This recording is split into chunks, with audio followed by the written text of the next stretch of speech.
What up? Welcome to Shawn and Maya Hit in the Morning. Man, on this House Music Monday edition. Thanks for tuning in, guys. I'm your boy, the Superback Shawn Sierra. Let me tell you, you see I'm a little red in the face. Man, I had a great weekend. Remember, if you were watching the show, I was in Michigan on Friday. Did the show there. Had a great weekend. Very a much-needed break, getaway. Time to relax, recharge my batteries. It was good as hell. Hey, guys, thanks for tuning in. Now, if you're watching this on Facebook Live, well, I guess you found us on Facebook. Now, you can also tweet the show. You can tweet us at SM_mornings or at SportsZone Shy. At SportsZone Shy. That's CHI. Now, if you want to follow me, just me, personally online, want to know what I did? Let me tell you what I did. Want to know what I did? Here's what I did. I made it nice and easy for you, folks. Nice and easy. One handle for Facebook, Twitter, Instagram, Snapchat, the Snapper. All one handle at the Shawn Sierra. Want to follow my lovely co-host, Maya Akai, you can follow her on Facebook and Twitter at the Sports Chica. If you want to follow her on Instagram because you do it just for the gram, you can follow her at Maya_Akai. Man, listen. I want to say what's up to my man real quick because I know he's got a lot to do. I want to say what's up to my Puerto Rican Swiss Army knife, the man himself, the Wiz, Ivan Vargas. Ivan, what's up, Baba? How are you? Hey, good morning, Shawn. What's up? Yeah, I just want to say what's up. I got to jump back to doing what I got to do. You know what I'm saying? And don't think I forgot about yesterday. Don't think I forgot. You're darn right. We're not gonna let you forget about yesterday. We're darn right. We're not gonna let you forget about yesterday, man. You know my White Sox. We're gonna talk about that. We won't even get into it, guys. Listen, we got a great show for you, but we need you to get interactive. We need you. Here's what we can do. Here's what I need you to do. If you watch this on Facebook Live, leave a question or comment right there on the post on the page. Okay, it's going to come up. Ivan's going to check it out and put it right on the screen. Unless it's really stupid, then you don't do it. So don't send us any stupid questions, okay? Now, if you're listening to us on the app, okay, you can text us from the app. But here's what you can also do now. We got the word came down from on high yesterday. You can now watch us on the app. How awesome is that? You can now watch us on the app, SportsZone Chicago. Make sure you download that app, SportsZone Chicago. I'm telling you, that is the way to go. We are an app-centric station, and we need you to do that. Take us with you everywhere we go, and you'll be able to watch us. See my ugly mug. You can see Maya's pretty face, and some of these other mugs. But listen, I want to bring a guy in. So, guys, but let me tell you about the show. 9:30, Josh Nelson. We got to get started. My boy Josh Nelson from SoxMachine.com. He's calling in. We're going to talk about that big game over on the north side yesterday. We came, we saw, we conquered. That's what I'm talking about. Put a big crooked number up on that board in the 5th inning, and I liked it. I liked it a lot. So Josh Nelson from SoxMachine.com, he's going to call in. He's going to join us at 9:30 today. And then at 10 o'clock, our guy Eric Lambert from Sports Mockery is going to call in. Khalil Mack. Now, Khalil Mack is a man of few words, but he's tweeting some stuff out about the start of the NFL season. And when Khalil Mack talks, he's just like E.F. Hutton. People listen. But you know what? We got to move on. I'm telling you, we're moving today. And if you see me wearing here, I'll show you guys. My Sox house head shirt, you know what I mean? It's House Music Monday, and my White Sox did a number on them boys up north. I like it. So listen, you know how we do though.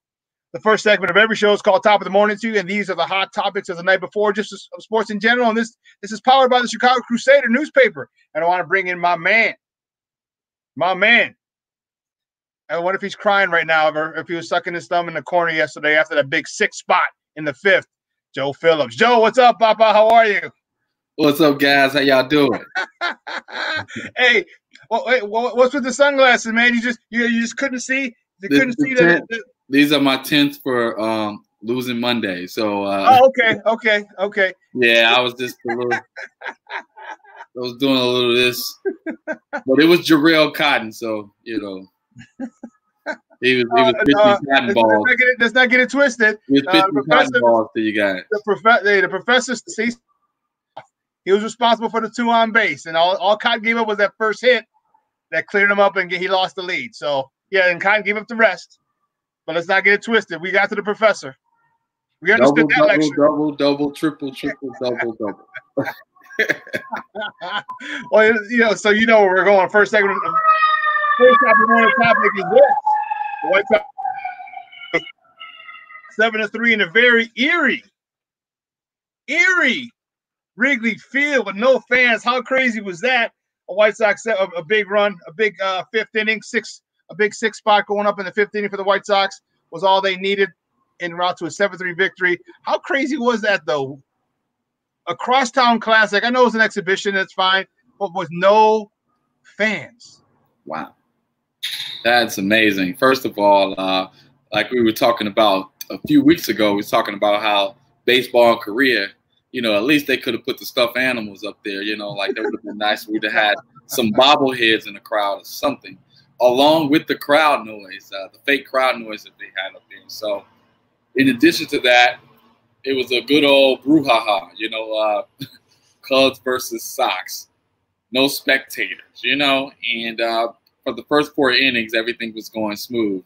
And then suddenly, the potency of that lineup starts standing out for your White Sox. Double, double, double, triple. And the rest was history. Tell you what, it was a masterpiece for the first 4 for the professor.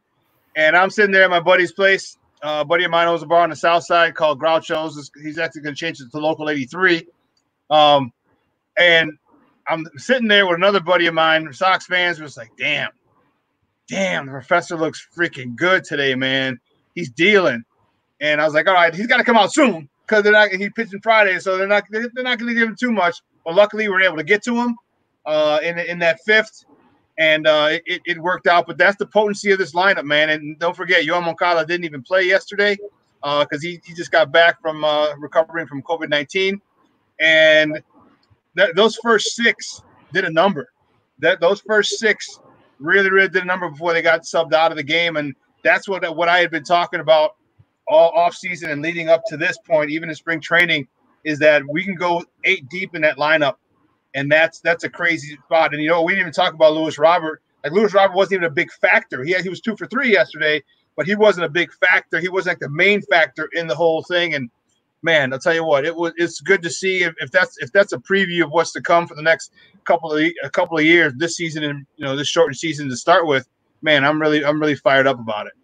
Yeah, I was pretty pumped up to hear that Jason Kipnis hit a solo shot. So that was very impressive because, like I said, we need someone as the Cubs. We need someone to probably move into that number 2 or leadoff spot, just to be able to stand in every now and then against righties.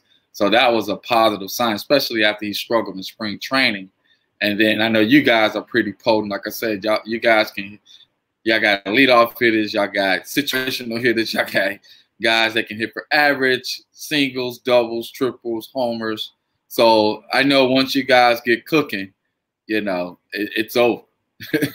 Yeah, we do. Real quick on the text line, we got Luis Mejia says, what do you think of the Sox batting power, and do they have enough power to get them to the World Series compared to the other teams? I think they have a monster lineup. Well, you know what, Luis, first of all, thank you for your text. But I'll tell you what, they do have a power lineup, and they can get to the World Series, but so can a whole bunch of other teams this year. Yeah. Okay, so can a whole bunch of other teams this year. What it's going to come down to is pitching. Offense is not the issue for us. Okay, I was concerned. I was hoping that the Sox could do this yesterday. Okay, I was hoping because I didn't want to talk, me hype these guys up, and all of a sudden they come out and Kyle Hendricks, one hits him, no hits him for his, 4 or 5 inning, stint, and I'm like, oh, that's all we need. You know what I mean? I think they have a good shot as any. We've talked about this on the show before, and I think if they get off to a hot start, man, why not? Why not? It's just going to come down to the pitching. I mean, you get with Lucas Giolito, if he continues the first half that he had last year, if he can continue to do that into the second half, I mean, obviously I'd love it the whole season, but into the second half, that'd be great. He was a Cy Young Award candidate in the first half of the season. He was lights out. Yeah. Okay? Yeah. And him, you got Keuchel, you got Kopech is not going to be playing this year, which really stinks, but you still got Ray Lopez. You have Dylan Cease. You have Carlos Rodon, who's back now. The pitching staff is going to be it. However the pitching staff goes, that's how the White Sox are going to go.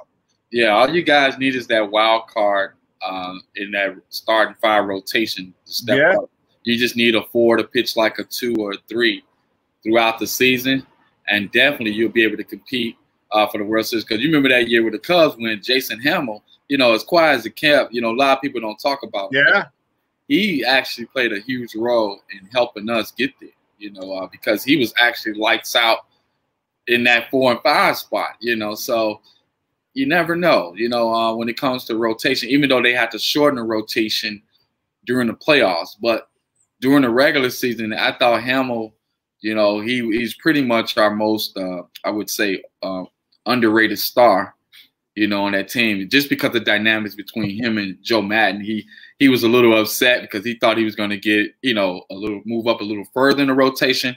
But Joe was like, I like you right where you're at, you know. And he did his job good enough that most people don't even remember, you know. So, you know, we're grateful for it. So if you guys can add that number 5 starter, make him a 3 or 4 starter who can interchange and just take the ball every day, trust me, you guys will be competing for a World Series.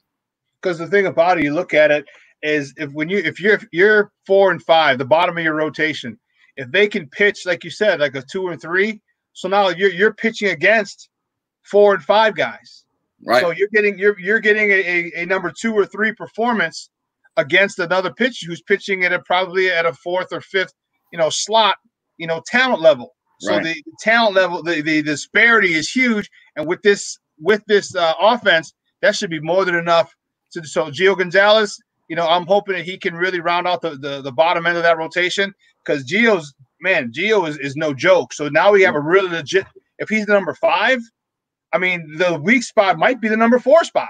Right. Okay? And you got Gio number 5. It go right back into the top of the order with Lucas Giolito. I mean, it's a nice thing. You know how Joe Madden used to like to bet the pitcher 8th, and then you also the 9th guy you're turning over the lineup earlier. That could be the way the rotations are going for the White Sox if they start to pitch really, really well. So if that's the case, man, I'm looking forward to it. I'm really excited about it, and I'll be talking a lot of trash to all my Cub fan friends. So get ready. It was funny. It's round one.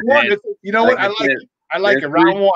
That's 3 preseason games. These are 3 preseason games to get us warmed up. I think we play you guys today? Tonight you're coming to the south side. Bring your vest. Bring your vests, okay? It's a little crazy over here on the south side, but bring your vest. You'll be all right. This is my south side outfit right here. So we'll be over there like, yo, we yeah, so it's so it's gonna be a good one. I like it. The White Sox play the Cubs tonight. Like I said, you guys take the red line out south to the 35th Street stop, and then the White Sox play the Milwaukee Brewers, because you guys open up against the Brewers on Friday. So we play them on Wednesday, which is really cool. And then you guys play the Twins on Wednesday, because we open up with the Twins here. So I thought that was a very good thing for Major League Baseball. Good job for Major League Baseball on the setting, on the schedule, and getting a couple of little exhibition games in there. You know, I'm pretty cool. I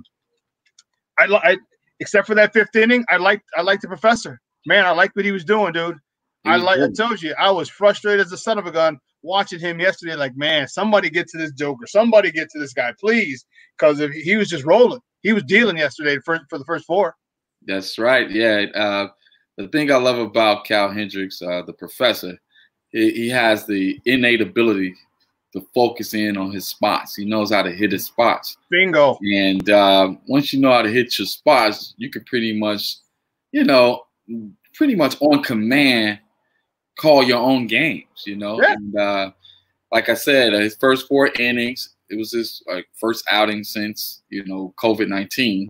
So, you know, I can tell he's actually probably been pitching to, you know, some of the catchers, our backup catchers. And then David Ross probably got him doing some familiar routines just to keep him warmed up. So a lot of these guys, I'm impressed that they were able to still maintain their focus in spite of this layoff. Yeah, one of your big boppers wasn't playing yesterday, and Anthony Rizzo. Give me your thoughts on him. He's hoping to start the season, but he's got those lingering back issues. Your thoughts on one of the faces of the franchise, Rizzo? Yeah, Rizzo. You know, like I said, since 2015, the Cubs have played a lot of games. You know, ever since we hired Joe Madden, you know, when we hired Joe Madden, everything just went up from there. And without the proper off-season rest, you know, those injuries start taking toll. And he's been playing extended seasons. Actually, I think out of all of the players, he's actually played I think he played the most games out of he does. Most guys. He's been the most consistent. He hasn't been injured that much. So, you know, now it's, you know, actually his age, even though he's still a little young, I think he's almost 30. Is he 30 now? His age is starting to show a little bit, but I think he'll be okay. You know, once he gets his treatment and everything, he said he should look fine by opening day. Yeah, he went through a complete workout yesterday, so he took a big step moving forward to play in the to start in the opening day. He went through a full workout yesterday with the Cubs without any restrictions, no setbacks, no nothing. So Rizzo, he looks like he's good to go. Oh, now you're on a double team, huh? Now you want to team. Oh yeah, it's my boy. It's right here. I let you have the little shine. I let you have the little moment. Yeah, big guy. But that'll be good, man. He's a big part of that team. I think he's kind of like one of the backbones of the team, like one of the leaders of that team. And you can lead from a dugout, but it's much easier when you're actually playing. And I wish you guys well, because I'm telling you, I would love nothing more than, you know, in this crazy ass year of COVID-19 to have a Cubs Sox red line, and it's very possible. You know, it's very possible. We just both teams got to get off to a good start, and see where it goes, see where it can take us. So I have nothing but and like I said, it's not even that I even dislike the Cubs, the team. It's their fan base, like the team. I like Rizzo. I love Brian. I love you. You know, I love me some Quintana. I'm like, come on, man. I love these guys. I really like the talent that they have. You know, it's just their fan base who keep yapping all the time. And, you know, yesterday they put on they're like, oh, the Cubs wanted to make the Sox feel at home, so they didn't let anyone in the stadium. I'm like, that's jacked up. It's not that funny. Don't do it like the Brewers. Don't do it like the Brewers did us. You know, like we tried to buy tickets in Milwaukee. Yeah. The mayor blocked us. The general manager blocked us. You know, we were just like, what is this about? You know? You know what? I thought that was so petty. The Nashville did that for the Hawks. If you had an Illinois zip code, you couldn't buy tickets. I'm like, that is petty. Yeah. That is so Petty Murphy. Petty Murphy. It is Petty Murphy. That's insane. Well, let's move on to the next top of the morning topic. Man, you know, Khalil Mack is a man of few words. He doesn't like talking to the media very much. You can see it every interview he does. He does it obviously out of being a professional. But he had a tweet yesterday. Him and a whole bunch of other NFL players tweet about their return. They are worried. Your thoughts about some NFL players being worried about the safety concerns moving into the season should be starting soon with camp beginning and COVID-19? Well, as I said last week, these guys are multi-million-dollar investments, and you got a lot of family members dependent on them for generational wealth.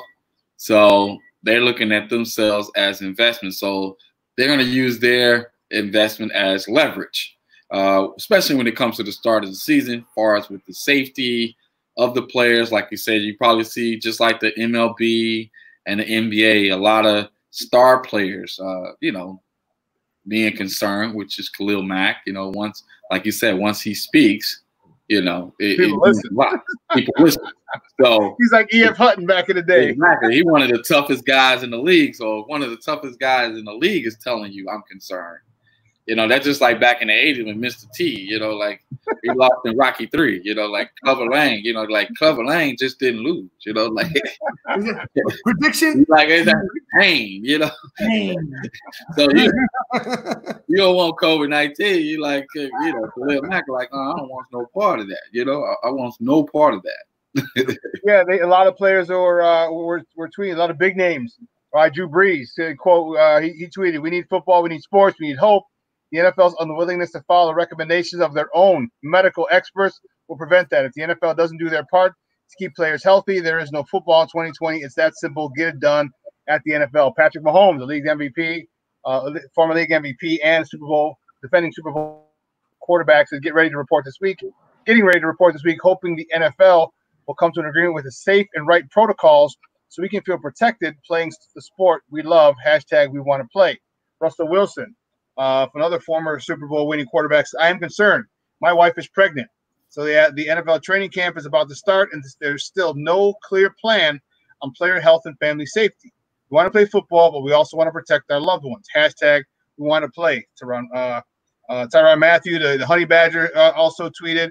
Stephon Diggs, Richard Sherman, Todd Gurley, in addition to Khalil Mack. So these guys are coming up with some legitimate reasons. And Russell, what bigger reason than Russell's wife is pregnant? Like, I got a baby on the way. My wife I can't afford to have my wife get this. You know what I'm saying? Right. Well, it's not just Sierra. It's a lot of players wise. But I just think instead of saying we want to play, it's like why isn't the slogan like get it done right? You know what I'm saying? Like we already seen the faults with baseball. You know what I mean? Basketball still, although they're getting to a point where it's gonna happen.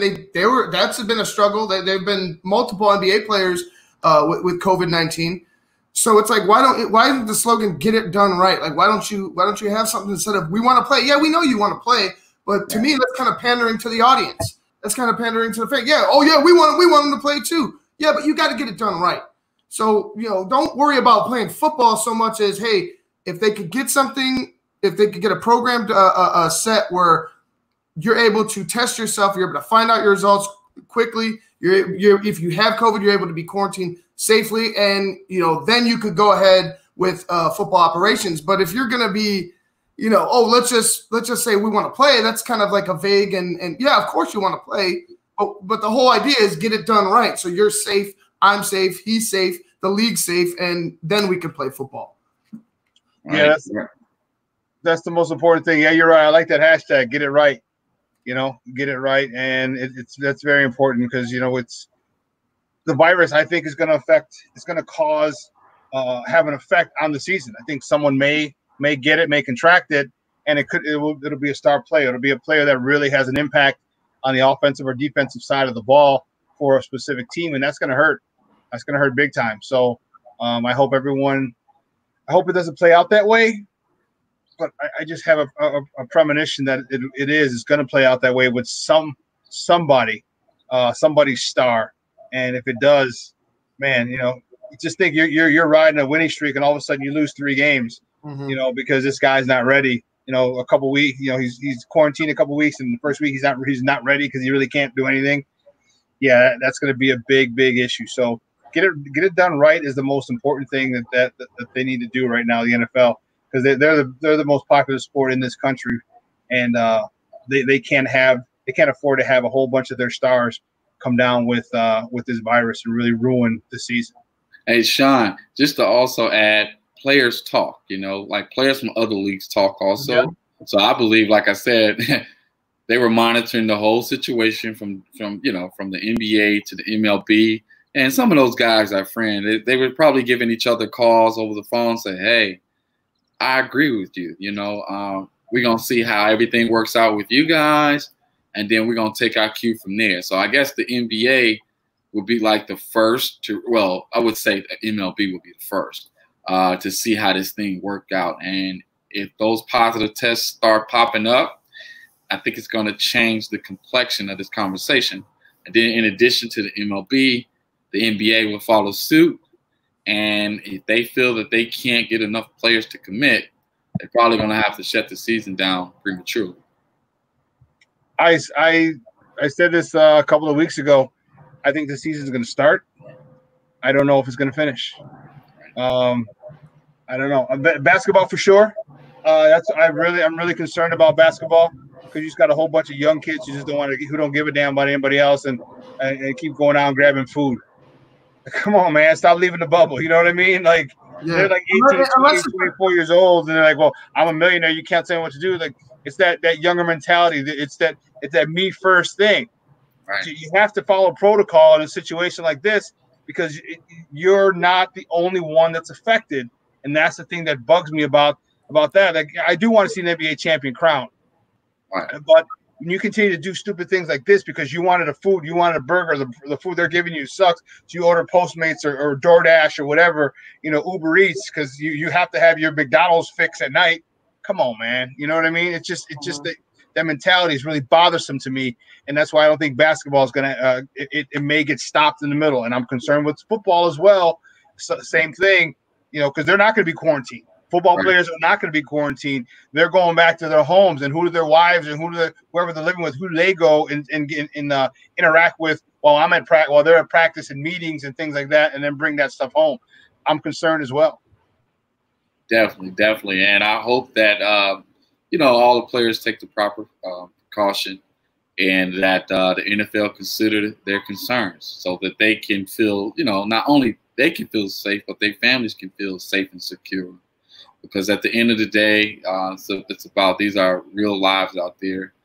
They're not video game characters. They're real lives, and no matter how much we want to treat them that way as superheroes, they're real lives. They're human beings, and you can't put a price on the life. You see what I mean?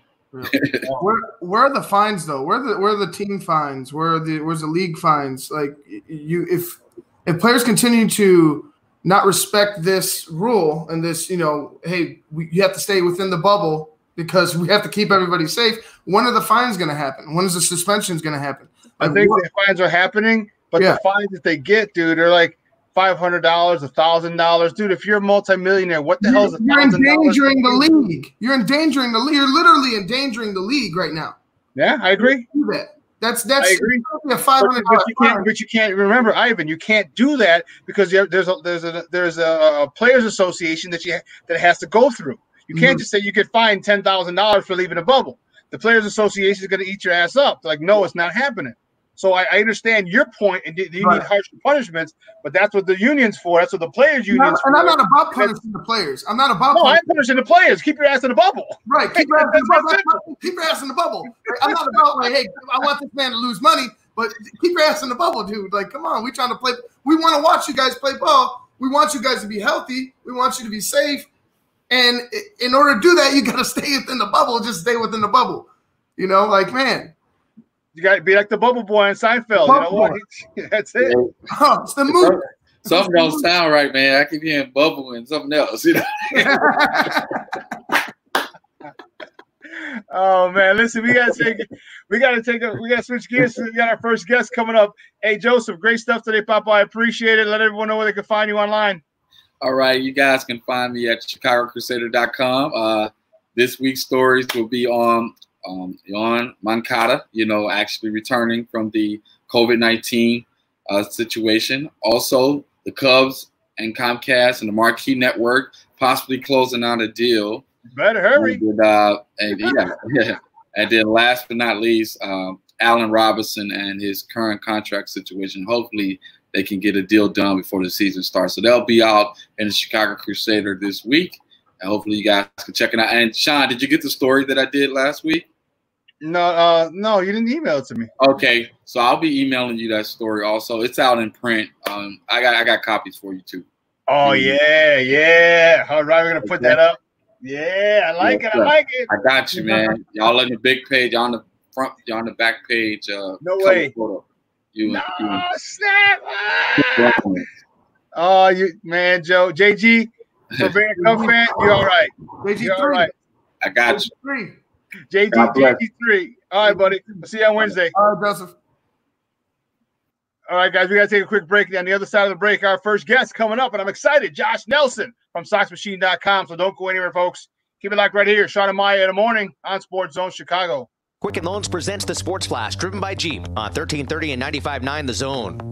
Cubs manager David Ross getting set for his first season as the skipper of the club. Among changes to adjust to for National League teams in the upcoming 60-game season, the designated hitter. You got to go now. There's not a whole lot of time to wait for guys to figure things out. It's usually a marathon season where you're going to go through your ups and downs. I think you got to play the hot hand. You got to trust the guys in their resume that they're going to do what's on the back of their baseball card. And there's with the DH especially now, you sit back, you let these guys and trust these guys, and it's a sprint. You got to go right now, and every detail matters. Defense matters, pitching execution matters, each base, each 90 feet matters. Blue Emu promises no chill, no burn, no odor, just what you need to soothe tired muscles and joints. The Sports Flash is driven by Jeep. Chuck Sanders, 1330, 95.9 The Zone. Liberty Mutual Insurance Company presents and Doug. Breathe out and repeat after me. Liberty Mutual customizes your car insurance so you only pay for what you need. Liberty Mutual customizes your car insurance so you only pay for what you need. Your bird is eating my candles. Your bird is eating my candles. No, seriously, he's making a mess. No, seriously, he's... Liberty, liberty, liberty, liberty. Get a customized quote at libertymutual.com. Hey, save that bee. We need him. Did you know pollinators are more than just honeybees? Did you know 1 in 3 bites of food is made possible by pollinators? That's why Prairie View A&M Cooperative Extension is planting for pollinators this summer. Design your own pollinator garden. Take photos and share. Visit agnearme.com. That's agnearme.com to download our pollinator garden guide today. Let's get planting. Welcome back to Shawn and Maya in the morning on SportsZone Chicago. We are waiting our next guest. He telling you this whole thing with the NBA guys and the bubble. This is bothersome because you see what a couple of people have been caught outside the bubble, and this is I don't understand your thought process. You understand why you're in a bubble. You understand the whole purpose of of being in a bubble. Why do you go out of the bubble? You know, why do you go? Why are you doing this? It's the newer generation where me first, and the lack of compassion toward everybody else. But that's got to change, man. It's got to change. I don't feel any type of like suspension should happen. I shouldn't have said suspension earlier, but I feel like there should be something more severe done. Even if to your point, you have no agreement with the CBA, you have nothing. You know what I'm saying? Like there's no agreement set to where you could go ahead and do this as a league, but you have to be able to do something. Because if it continues that way, and let's say somebody gets sick, let's say what we were just talking about happens, and you endanger the league, and you get somebody sick, and that person gets them, and then it snowball effects like it can. What then? You're getting the thing that the biggest thing that bugs me is that you don't get it. Like you don't get it. Like. What don't you get? Like, I'm sure there's someone in your family or someone that you know or a friend of a friend that you know died of the virus. Okay, but then you're still going to put yourself in a situation where you can continue to spread it. And, that to me, that's very bothersome. Okay, because you want a late night McDonald's run, or you want, the food is horrible, so you want to get something else to eat.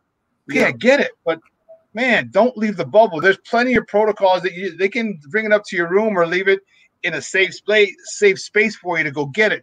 Don't leave the bubble to go. You know what I mean? Like you're multimillionaire. Say, hey, dude, I'll give you a $10 tip. Just bring it up as far as they'll let you. You know what I mean? If that's the lobby, then leave it in the lobby. All right, I don't have him go out of the hotel. I mean, things like that. It's like it's bothersome to see that. So I hope it doesn't happen. But listen, I want to talk with my next guest. He's ready. He's rare, and he is the host of the Sox Machine podcast. He's a good friend of the program. He's been out. You've seen him here many times. You can find him on Twitter at SoxMachine_Josh. Guys, just welcome back to Shawn and Maya, Josh Nelson. Josh, what's up, buddy? How are you? I am doing well. How are you guys this morning? Pretty good. Wonderful after that ass whooping last night. Yeah.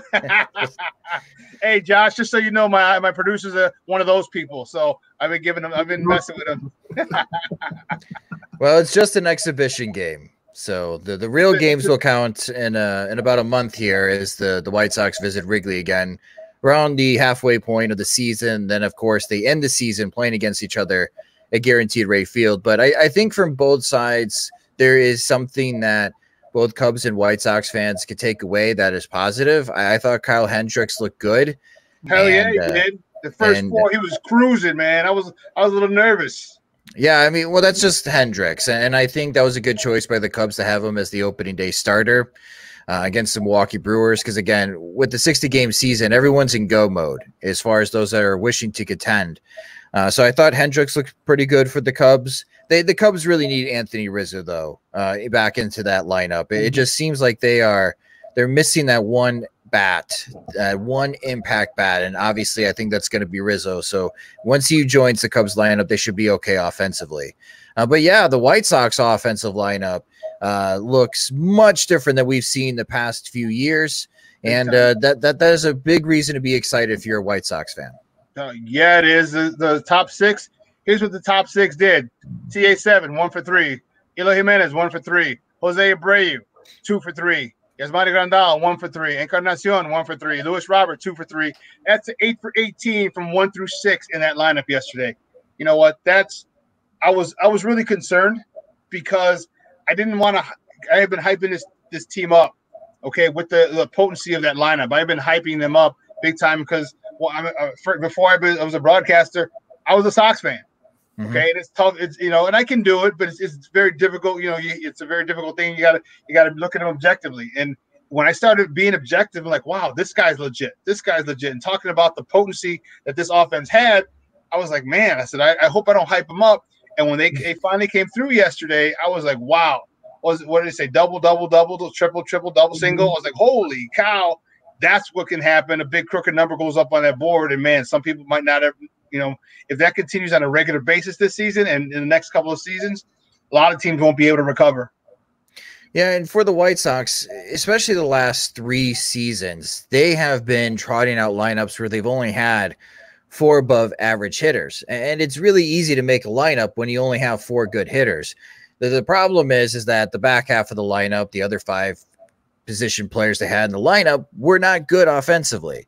And that's why the White Sox have struggled mightily in the last 3 years. And even myself questioned as far as the direction of the rebuild. Is there going to be enough offense for this White Sox team to support as far as the pitching staff, which if there wasn't going to be, then we're just repeating 2015 and 2016 seasons in which the White Sox still finished below 500, even though having much better starting pitching than a lot of the league. Now, after this offseason, when they've signed Yasmani Grandal and Edwin Encarnacion, who were part of that rally last night as far as both hitting doubles to really get things going for the White Sox offense. And you include Luis Robert, which Robert is having quite the summer so far, getting ready for opening day. Then all of a sudden, the White Sox, you could look at, have 7 to 8 above average hitters in their lineup. And that's going to be really difficult for opposing teams to try to shut down the White Sox from scoring, which we haven't been able to say that, Shawn. Maybe since 2010. Even the 2012 White Sox, when they were in first place until the last 2 weeks of the season, that wasn't a very good offense. They would have good weeks and then they would have bad weeks where they just would disappear. So it's been a minute since the White Sox offense has been this good and has had this type of potential. It really has. Guys, we're joined by Josh Nelson. He is the host of the Sox Machine podcast. And I was talking a little White Sox baseball right here on Shawn and Maya in the morning on SportsZone Chicago. And, one of the things that I was really fired up about was picking each other up.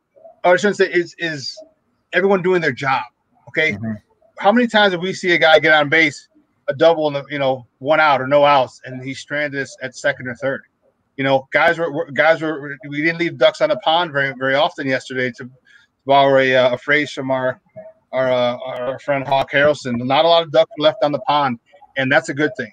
Situational hitting is so important for this White Sox team. And when you could just put hit back to back hits, then you're gonna put a quarter in that merry-go-round, and you're gonna have people roaming the bases, which is a good thing for us because of our speed. And to me that was the most important thing. Not the home run. I know we have the home run power, and that was surprising by Adam Engel, but no other home runs were hit. And it was just double, going shopping at this gap, going shopping at that gap. I'm like, wow, this is what I want to see with this team because of their youth and their speed. You get them on the base paths, man, they can cause a lot of havoc for a lot of teams. And I think the magic number is like 5 runs per game for the White Sox offense. If your offense can average 5 runs per game, you have one of the better offenses in Major League Baseball. And the winning percentage takes a huge jump between a team that averages, if you score like 4 runs a game, you're hovering around 500. If you score like 3 runs a game, your winning percentage is like 350. If you score 5+ runs a game, the winning percentage goes into the 600s. And now we're talking about an offense that can get your team into the postseason, as long as you can, prevent your opponents from scoring runs as well, before you enter in fun bad territory where, we score a lot of runs, but we also give up a lot of runs too. Think of those Colorado Rocky teams back in the day where they may score 6 runs, but they're going to allow 7 or 8 too, and they're going to still lose more games than they win. But I think for the White Sox offense, that magic number is 5 runs per game. If they can get to 5 runs, they're going to put themselves in a position to win more times than not. I think at a pretty significant margin. And I think the offense is what is going to help the White Sox chances. If the goal is, and I do believe the goal is to make the postseason in 2020, they really need that offense to take a big leap, because the Minnesota Twins offense is still powerful. I mean, that's a team that hit 307 home runs last year, and all they did this offseason was add Josh Donaldson. So that lineup is even more dangerous. And in order to go toe-to-toe against the Minnesota Twins, this White Sox lineup will need to step up like they did last night. Oh, Josh. I agree. No, go ahead, Ivan. All right, thanks. Josh, I want to talk about Luis Robert. I want to talk about Luis Robert yesterday. He went 2 for 3, but he to me, he shows in that quick little flash that we saw, he just shows all the potential in the world. And he showed that he's going to be the face. Well, I don't know if he'll end up being the face of the franchise, but he might be one of the best players that we've ever seen in Chicago play the game. And how do you, for me, like I know everybody goes through a learning curve, especially with breaking pitches, big league breaking pitches. Right. But for me, I just don't see it happening for him. I think he looked comfortable. He looked, Kyle Hendricks, and it is Kyle Hendricks. He made him look kind of a little foolish in one at bat, and then he came back and he worked it out and he figured it out. And that to me to have that focus, that's speaking on somebody who's mature enough to take that step, even though he's in his rookie year. Yeah, and I'm glad you made that point, because in order for a young player like Luis Robert to make an immediate impact, it's not the game-to-game adjustments, it's the in-game adjustments. So you have an ugly first appearance against Kyle Hendricks. What are you going to do to bounce back? And in that second at-bat, it was a duck snort single. Let's call it what it is. Just barely far enough away from Nico Horner to fall in right field for a single. But in that at-bat, Robert got behind again, 2 strikes, and Hendricks tried to get Robert to swing at that high fastball and really bust him inside. And Robert would lay off that pitch. And then Hendricks shook off the changeup and try to go back to that fastball because he was confident that he can get Robert out with it. And Robert is just so strong that he was able to get one over the second baseman's head for a single. He eventually got caught stealing, so that's another lesson that he's going to have to learn. But then his third at bat against Gerald Cotton, that was crushed. Even though it was a double, it didn't have a chance to bounce off the ivy. It just stuck like Velcro in center field. Honestly, the sound off the bat was, I was like, it's going to go through the wall. Right. And I think that's something that has been quite surprising even to White Sox pitchers in the intra-squad games is this is one strong dude. You make a mistake, and he is going to take you 400 feet. Ask Cishek. And right. And I think even Cishek would say, I don't think that was a mistake pitch. And my God, he turned on it.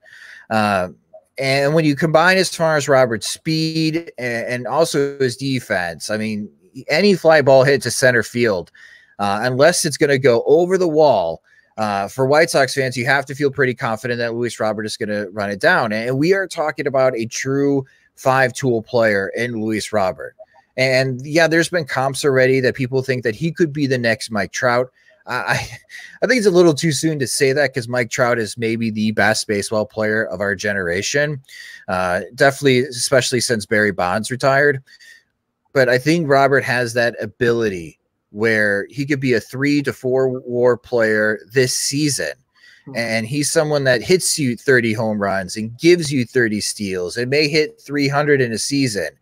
And I think every team will question, man, how come we didn't give Luis Robert more than $56 million when the White Sox signed him during the international market? And a team, especially like the St. Louis Cardinals, may be kicking themselves because they didn't outbid the White Sox when they had the opportunity.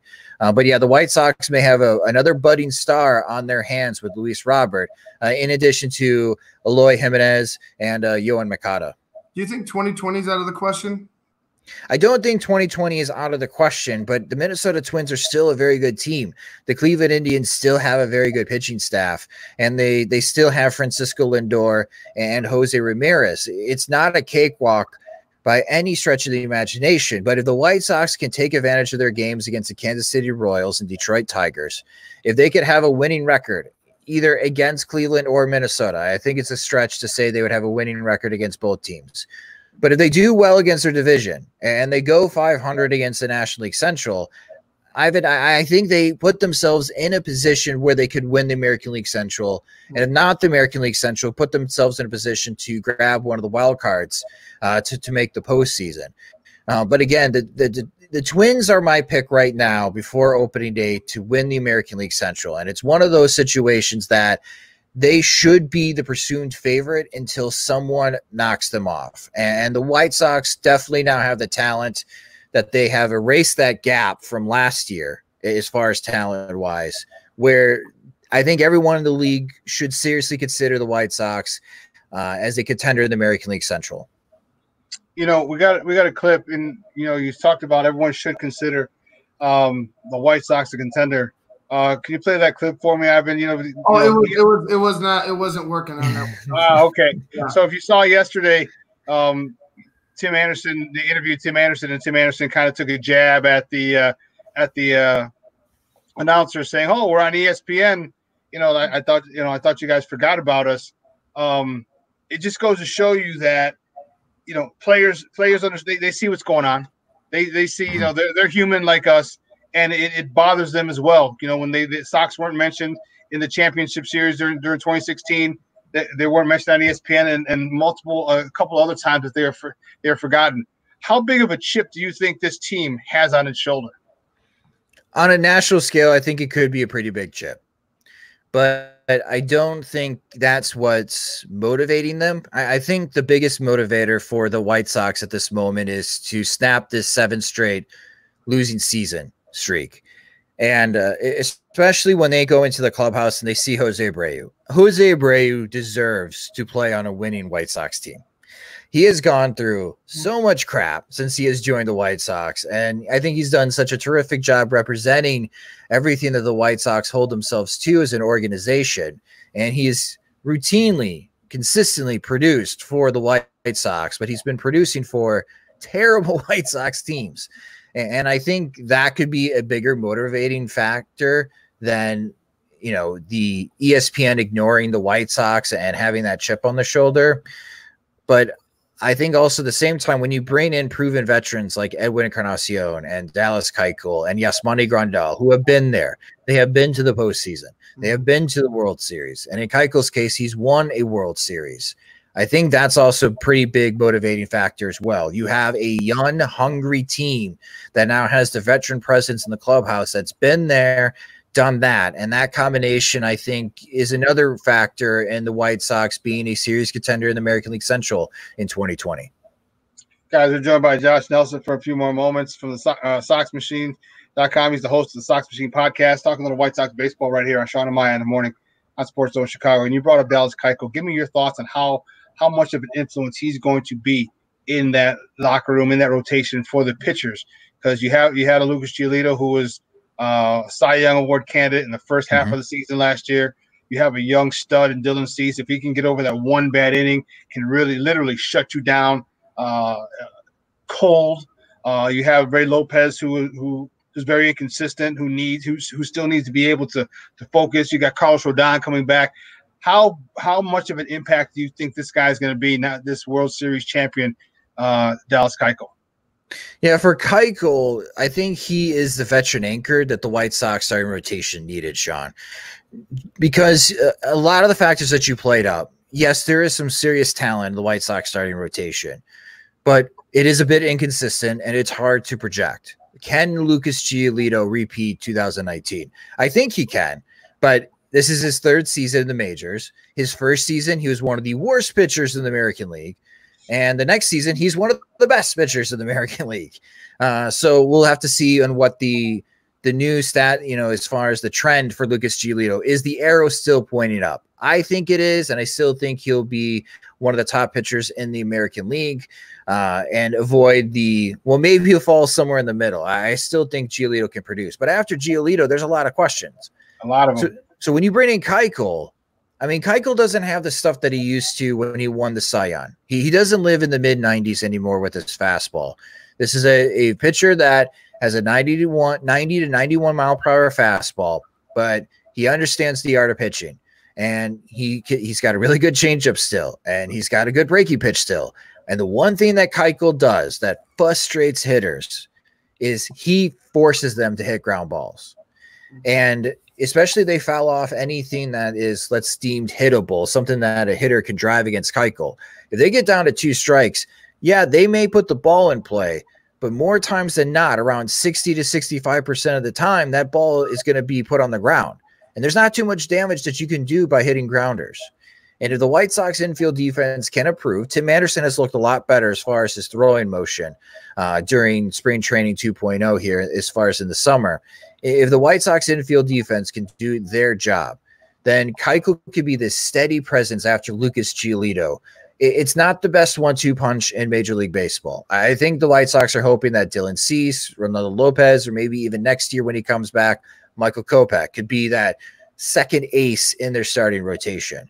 But every team needs a Dallas Keuchel, someone that understands what it takes to get the ball every 5th day, to go at least 6 innings in your appearance, to eat up those innings and put your team in a position to win. And I think that was a really smart offseason transaction by the White Sox to have Keuchel paired with Giolito to lead the rotation. I couldn't agree with you more. And I was concerned. I was like, oh, who's gonna be the number one? Is it gonna be Keuchel or Giolito? I think they got it right with Giolito. First of all, he's been here longer. Secondly, he's moving right into his prime. Dallas Keuchel's on the back side of his prime. Not that he's bad, just saying he's on the he's a little long in the tooth, still productive. But I think it's I like what they did, and I'm really looking forward to the staff. You mentioned one thing earlier about Luis Robert getting caught stealing. I have no problem with that. I mean, first of all, Wilson Contreras is one hell of a catcher. He's got a freaking bazooka for a God-blessed arm. That's one of the best throwing catchers that you have. And you know what? If you can steal on him, you can steal on anybody. And the fact that I like that he didn't give a damn who it was and he's going, to me, that's what I like. Because the one thing that I really want the Sox to do is I want them to play small ball. All right, we're gonna hit our share of homers. We're gonna put up a good number of home runs. Well, why not? When you're a completely or well-rounded team, and a team knows that you're not only can you knock it out of the park, but you can run around the bases and you can score. You can manufacture runs, without the ball leaving the infield. And God forbid you get 2 men on because now you're thinking long ball. It can really mess with the mind of a defense of the defense. Because now this guy's going. Now you got to cover second if you're the catcher. Now you can't make a bad throw because now the guy's on third, and now the whole. This is what I like, and I love the fact that Luis Robert went yesterday. The fact that he got caught stealing, not an issue. Keep running, because this team, when you put pressure on the defense, this team is really gonna mind blow a lot of these teams because they're gonna be like, holy cow. Not only can we not stop them from hitting the long ball, but we can't stop them from stealing and hitting double after double after single after single after single. And this is what I was hoping for. And I know it's only one game; it's an exhibition game, but it shows you the potential of this lineup. And if this lineup plays like this, I put my chances with the White Sox up against anybody.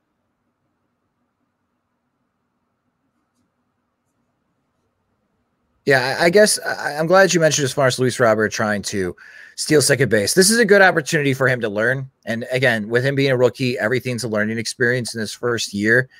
The one thing that I have to caution is that Robert is terrible at sliding, and the times that he's gotten hurt in the minor leagues have been due to him sliding into bases. So that's something that you need to pay attention to and hold your breath, is how he's sliding into second, third base, or even home plate, because that's how he's gotten hurt in the past as far as with his hand injuries or ankle injuries. But for the White Sox speed, it may not always be in the form of stolen bases. I think the bigger impact is if there's a runner on first, what is the percentage of time that runner on first gets to third on a single? If you can do that at a higher clip than the league, that gives you an opportunity to really put up some runs in a game, especially if you have a leadoff single and the next guy hits a single to the right center field gap. Is there enough speed in the base paths, and can that base runner recognize that ball is going to fall and reach the earth, that they could hit that next gear and get themselves into better scoring position to third base? Because with runners on first and third, if the next guy hits into a double play, yeah, it sucks, but you still scored. Or a sacrifice fly. Like you don't need another base hit to drive in that run. And so that's something I noticed last year for the White Sox when it wasn't like Tim Anderson or Yohan Makata on the base paths, is that leadoff single, and then the next guy singles, and you have runners on first and second. And you feel pretty good about that situation as a fan, but it just takes one ground ball to turn two. And then all of a sudden you got a runner on third with 2 outs, and now you need a hit to convert to score. I think as far as the team speed for the White Sox, it may not always show up in the stolen base category, Shawn, but we now have better understanding as far as the advanced metrics on the percentage times that a team and their base runner goes from first to third. And I think it's going to be important to keep track of it as far as that percentage, because if the White Sox can convert on those opportunities successfully and not run into outs, then yeah, that team speed could be that another factor into their offense where they're putting themselves in a better position to score. I agree wholeheartedly. Guys, he is Josh Nelson from SoxMachine.com.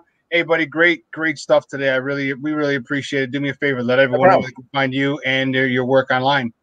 Yeah, you guys can visit us at SoxMachine.com. You can also follow us on Twitter at SoxMachine. And if you'd like to follow me on Twitter, I'm at SoxMachine_Josh. Hey, great stuff, Papa. We will talk soon, all right? No problem. Have a good morning, guys. All righty. Hey, go Sox tonight. Go Sox.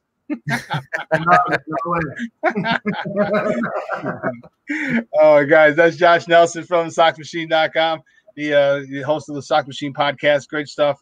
We're going to switch gears right now. We have my guy Eric Lambert coming up a little bit after 10 o'clock. We want to bring in so we got to go to a break, but on the other side of the break, our buddy is back.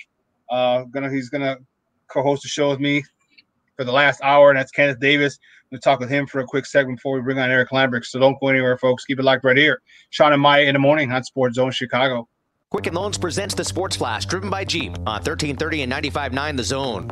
Cubs manager David Ross getting set for his first season as the skipper of the club. Among changes to adjust to for National League teams in the upcoming 60-game season, the designated hitter. You got to go now. There's not a whole lot of time to wait for guys to figure things out. It's usually a marathon season where you're going to go through your ups and downs. I think you got to play the hot hand. You got to trust the guys in their resume that they're going to do what's on the back of their baseball card. And there's with the DH especially now, you sit back, you let these guys and trust these guys, and it's a sprint. You got to go right now, and every detail matters.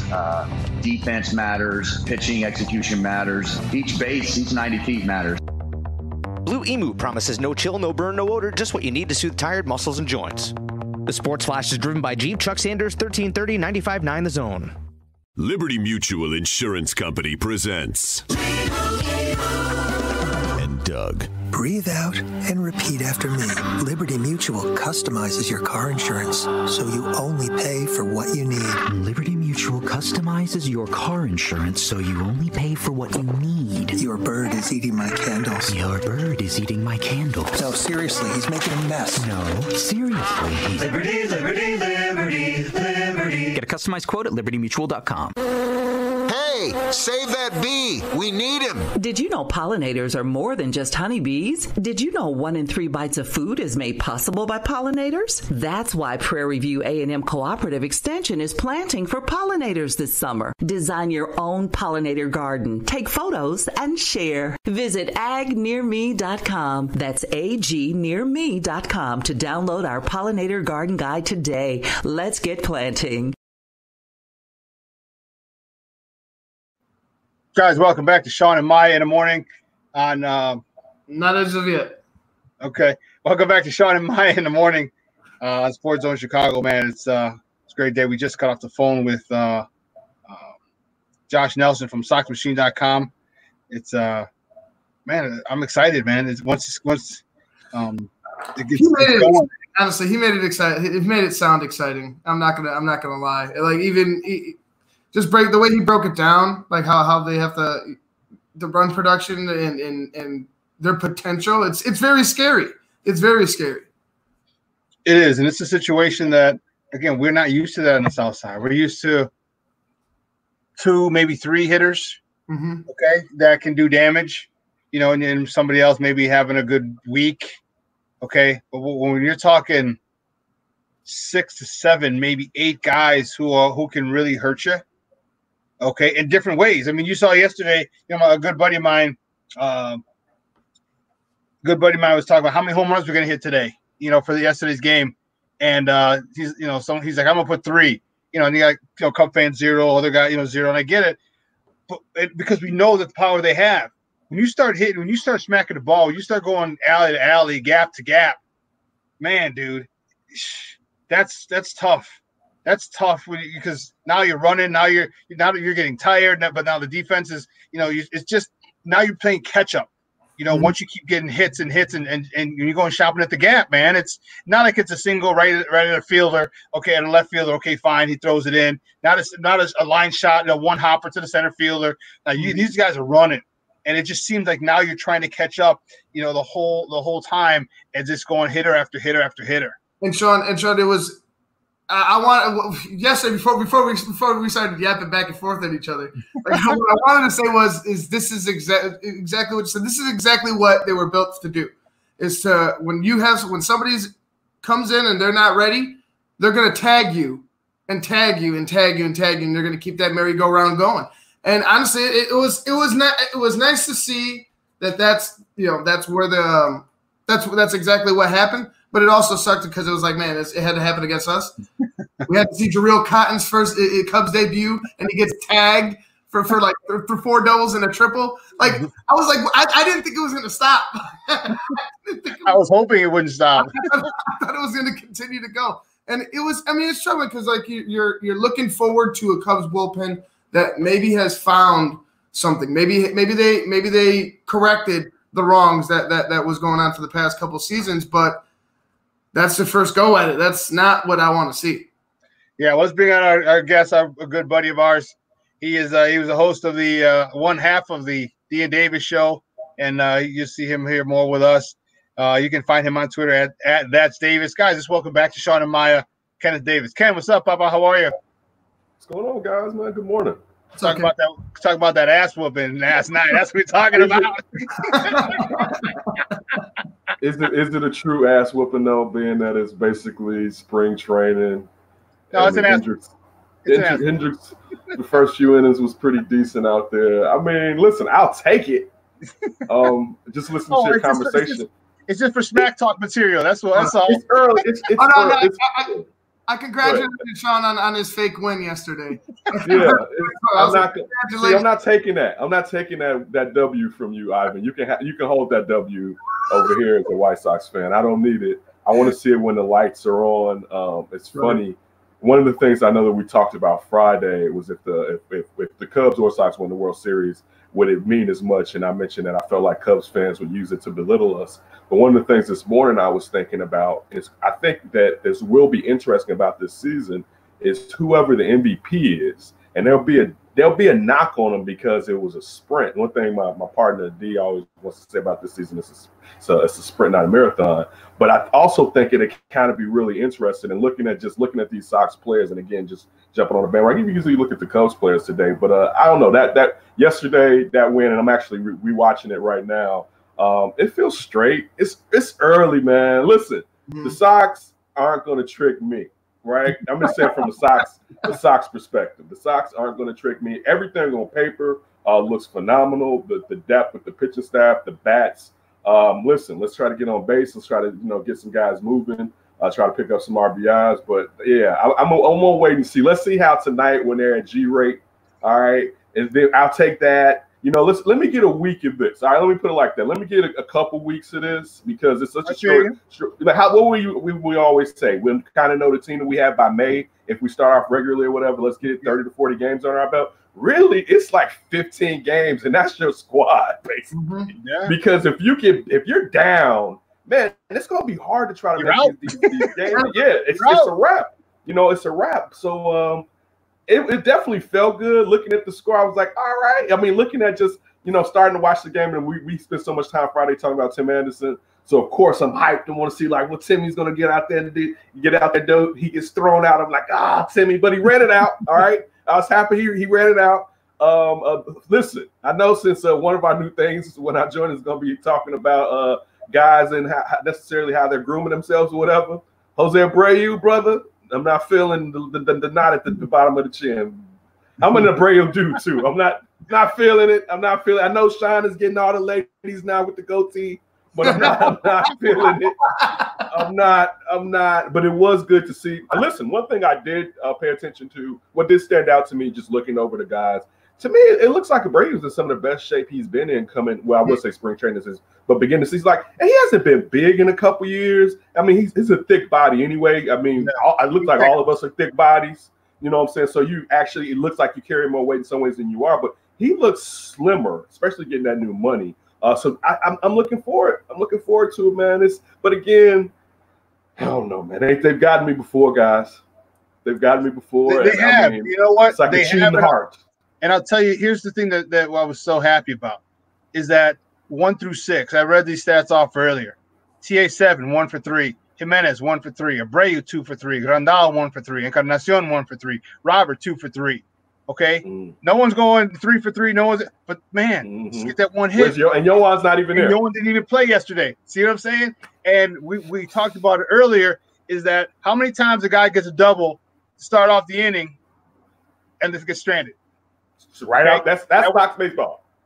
That's old White Sox baseball for how many years? For so many years. A lot of years. And you know what? That did not happen yesterday. It was contact after contact after contact. They went shopping at the Gap a couple times, boy. And I was like, this is what I'm talking about. If they can consistently do this and get that speed moving, get those young legs moving on some of these guys, I'm like, they're gonna be a problem. They're gonna be a big problem for a lot of people. And that's what I'm saying. Like, and let's not get it twisted. Let's not get it twisted. A lot of those runs, I mean, the home run came off with the professor, and the professor was responsible for runs 2 and 3. Okay, so they were on base 2, but before Cotton decided to get all bloodied. See what I did there? He didn't deliver the pitches, though. He wasn't delivering the pitches, but it does count to Kyle Hendricks. But just like you, Kenneth, like, man, I felt the same way about the Cubs. 15 and 16. 15 was cool because it was like, oh, this is out of nowhere. And then 16 happened and there was an expectation. And I would tell people all the time, it's like, look, man, I expect everything and I expect nothing of this team all at once because I remember 03 and then I remember 04 when we thought we we're gonna be back.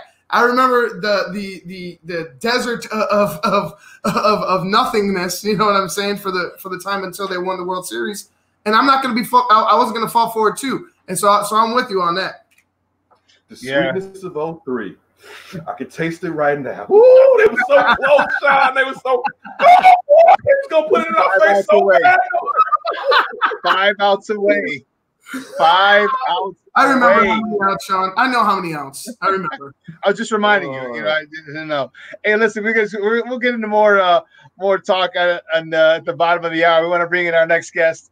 He is a good friend of the program. He covers the Bears for Sports Mockery. You can find him on Twitter at Eric Lambert1.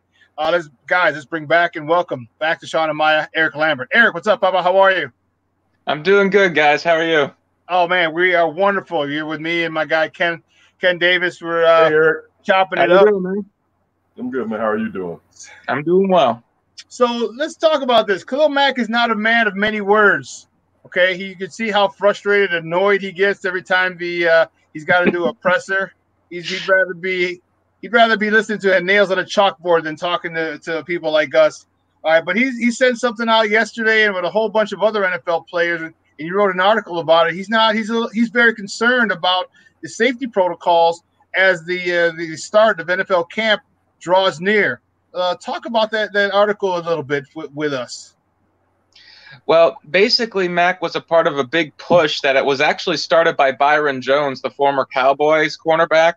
He actually got in touch with a lot of players, and they wanted to do a bit of a tweet storm speaking about their displeasure over the lack of progress on safety protocols and having a plan in place for training camp and what the NFL hopes to have of what's left of the preseason. So obviously he had some stretch because he got Patrick Mahomes, Russell Wilson, and of course when you get Khalil Mack, you know it's serious because he doesn't speak out much at all. So it's clear that there was a motivation behind this from the players' point of view in terms of getting the NFL's attention, that they want more clarity on what's going to be done about keeping them and their families safe in regards to this COVID-19 preparation.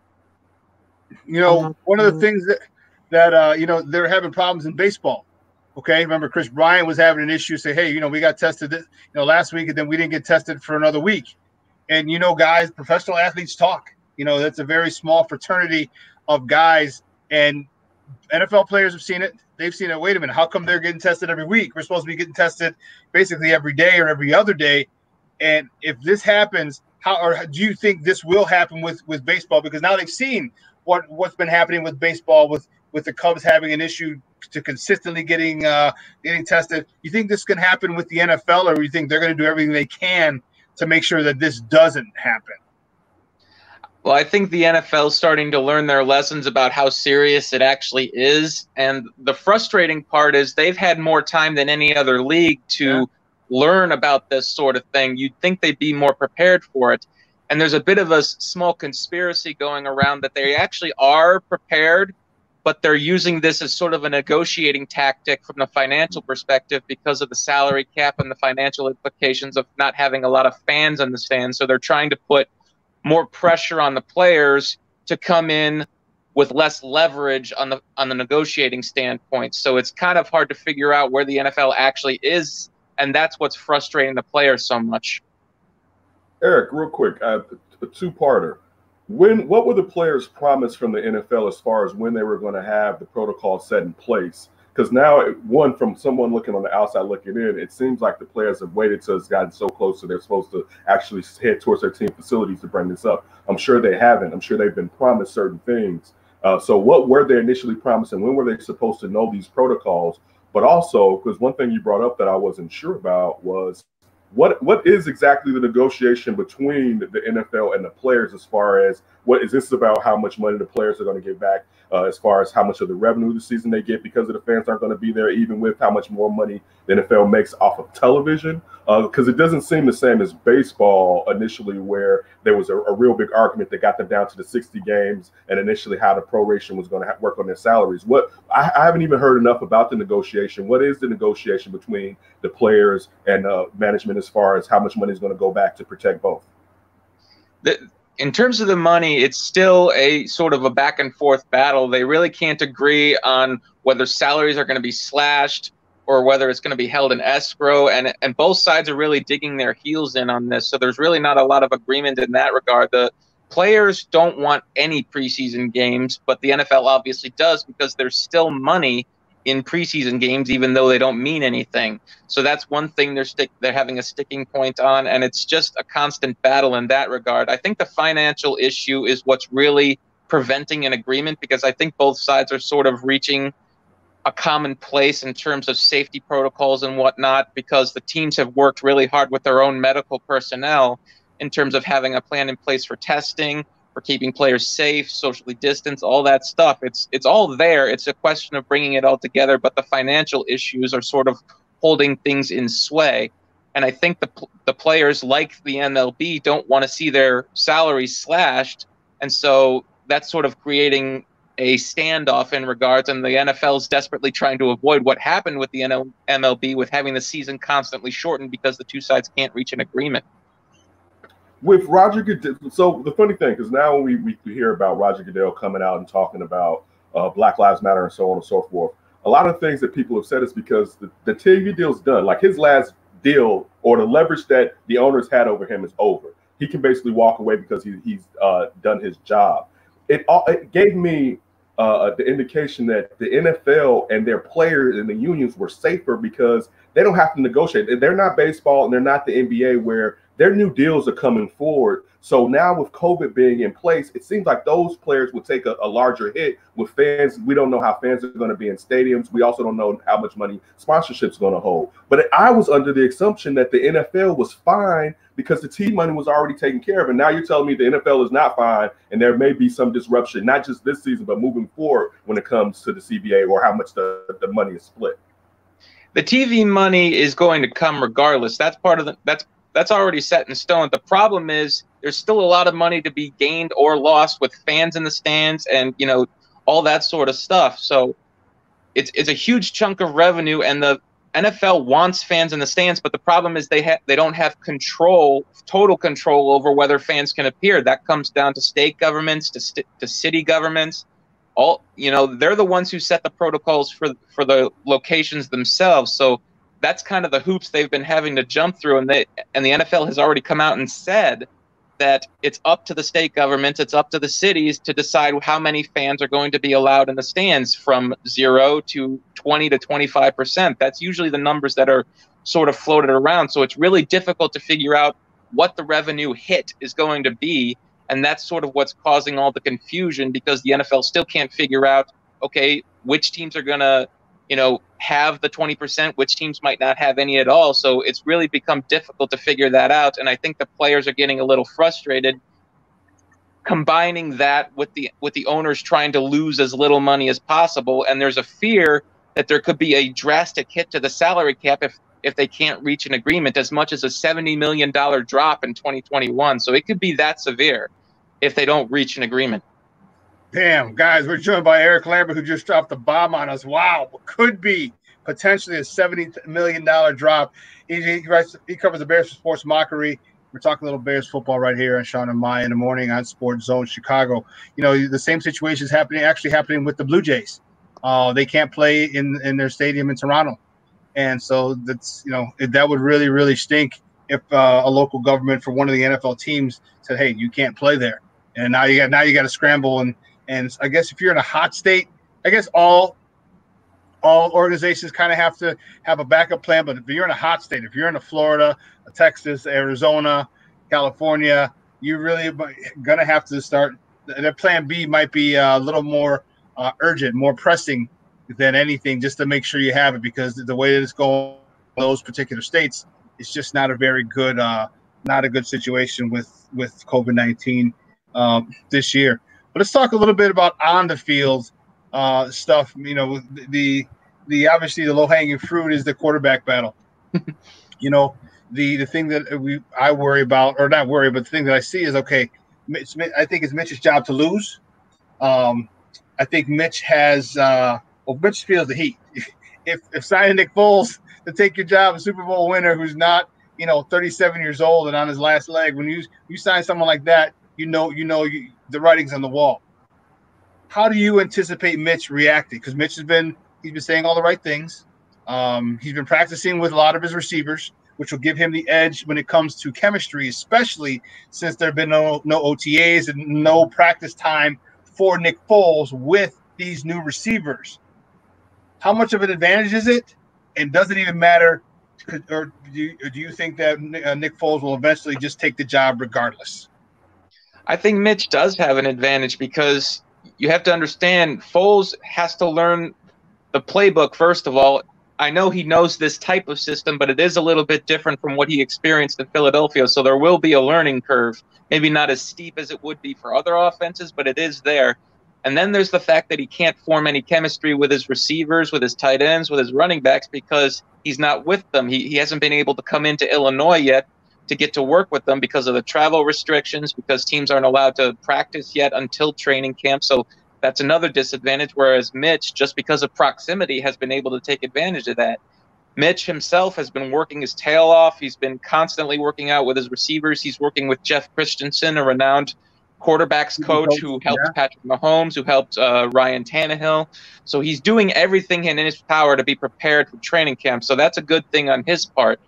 Now the question is the preseason, because the preseason Matt Nagy had hoped to use as a way to measure the competition in terms of game action, in terms of to see how they operate in those types of situations. But it's already been cut from 4 games to 2, and now there's word that it might be cut from 2 games to 1. So Foles' opportunities are shrinking, and that's a big problem from his point of view because, it's really hard to make a significant impression in practice against the same defense every single day because there's only so many things you can see. And in terms of, Matt Nagy's going to have to get really creative in creating scenarios for these guys to try and, showcase what they can do from one, scenario to the next. And it's possible, it can be done, but it's difficult to do. It's difficult for Mitch to look bad enough, and it's difficult for Foles to look good enough in order to make an informed decision without actual games to play in against other opponents. So that's kind of the hoops the Bears are having to jump through right now. It's not exactly the ideal situation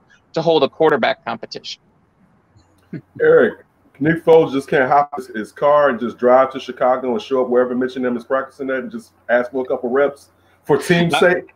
It's for the team, guys. It's for the team, right? You just can't pull up. I'm sure he'd love to, but driving from Florida to Illinois consistently can be a bit of a haul. I know that myself, so I feel kind of bad for him. He wants to be there. He clearly does. He's made a great impression on teammates in Zoom meetings, but, the travel restrictions, he can't fly because of, the risk to his family. They just had another kid, so I can understand why he's being cautious in that regard. It's just an unfortunate situation that nobody has any control over. Now look, you brought up as far as the amount of reps when it comes to, since there's not going to be a lot of preseason games, 2, it may go to 1. All right, and I'm in total agreement with you. But my only caveat is this: I feel like listening to training camp in Bourbonnais last year, we knew something was wrong with Mitch if you paid attention at the beginning of training camp. Like if you really listen, because Nagy was like, yeah, I want him to be advantageous, but not that advantageous. And it never really got on track. They just kind of smothered it for the most part. So is there a chance, though, if Mitch is still the same player that we saw last year and Chase Daniels wasn't going to be competition, that it'll be easier for them to go to Nick Foles? Because yes, you want to have preseason games and have these guys out there with live bullets, but at least you can see and you have all these coaches' eyes on them and they can know, you know what, this is going to work. Also, my job may be on the line. Let's move with the other guy, especially when you've given up a 4th-round pick and the other guy's making a decent amount of money. You bring up an excellent point. I was thinking about the exact same thing as I, sort of thought this whole process out. The fact was Mitch did struggle in training camp. I went to a couple of practices and he was very uneven. He'd have some great throws and then he'd have some where like, what were you looking at there? So it was evident from every single practice throughout training camp that he was up and down. He was inconsistent. And if that same Mitch shows up and let's say Foles at least looks a little more consistent, a little more effective, I think that can be the decisive factor in terms of the coaching perspective because they did give up a lot to get him. Maybe not a huge, ton in terms of draft capital, but a lot of money, guaranteed money, even though Foles adjusted his contract to be a little more advantageous to the team. So, yes, it's possible for Foles to overtake him in training camp if Mitch continues to look like he did last year because Matt Nagy's going to be there consistently with the new coaching staff, and he's going to have those new voices in his head. And if they tell him, DeFilippo, Lazor, all those guys, if they tell him that Mitch just isn't looking as consistent and effective as Foles, I have no doubt that Nagy's going to be willing to make the switch. Eric, I don't disagree with you at all. He brought him in here for a reason, and the thing is I being a teacher, we all deal with a lot of people, okay, when we work and everything. But dealing with being a teacher, for a long time. I've got 20 kids, or I'm sorry, 20. I wish it was 20. 35, 40 kids or more in a PE class. All right. And then I got another 35 or 40 kids in a PE class. Then another. I have that 6 times a day. So we're talking 200, and then not to mention my football players and my track players. So the amount of people that I deal with is a lot. And you see it, and kids are no different than adults, just younger. And the kind of person that I see Nagy as is the kind like he's frustrated with Mitch. Because if you listen, he'd say, you know what, I want Mitch to be a master of the film or addicted to film or whatever the hell he said. Okay, which means he's not that.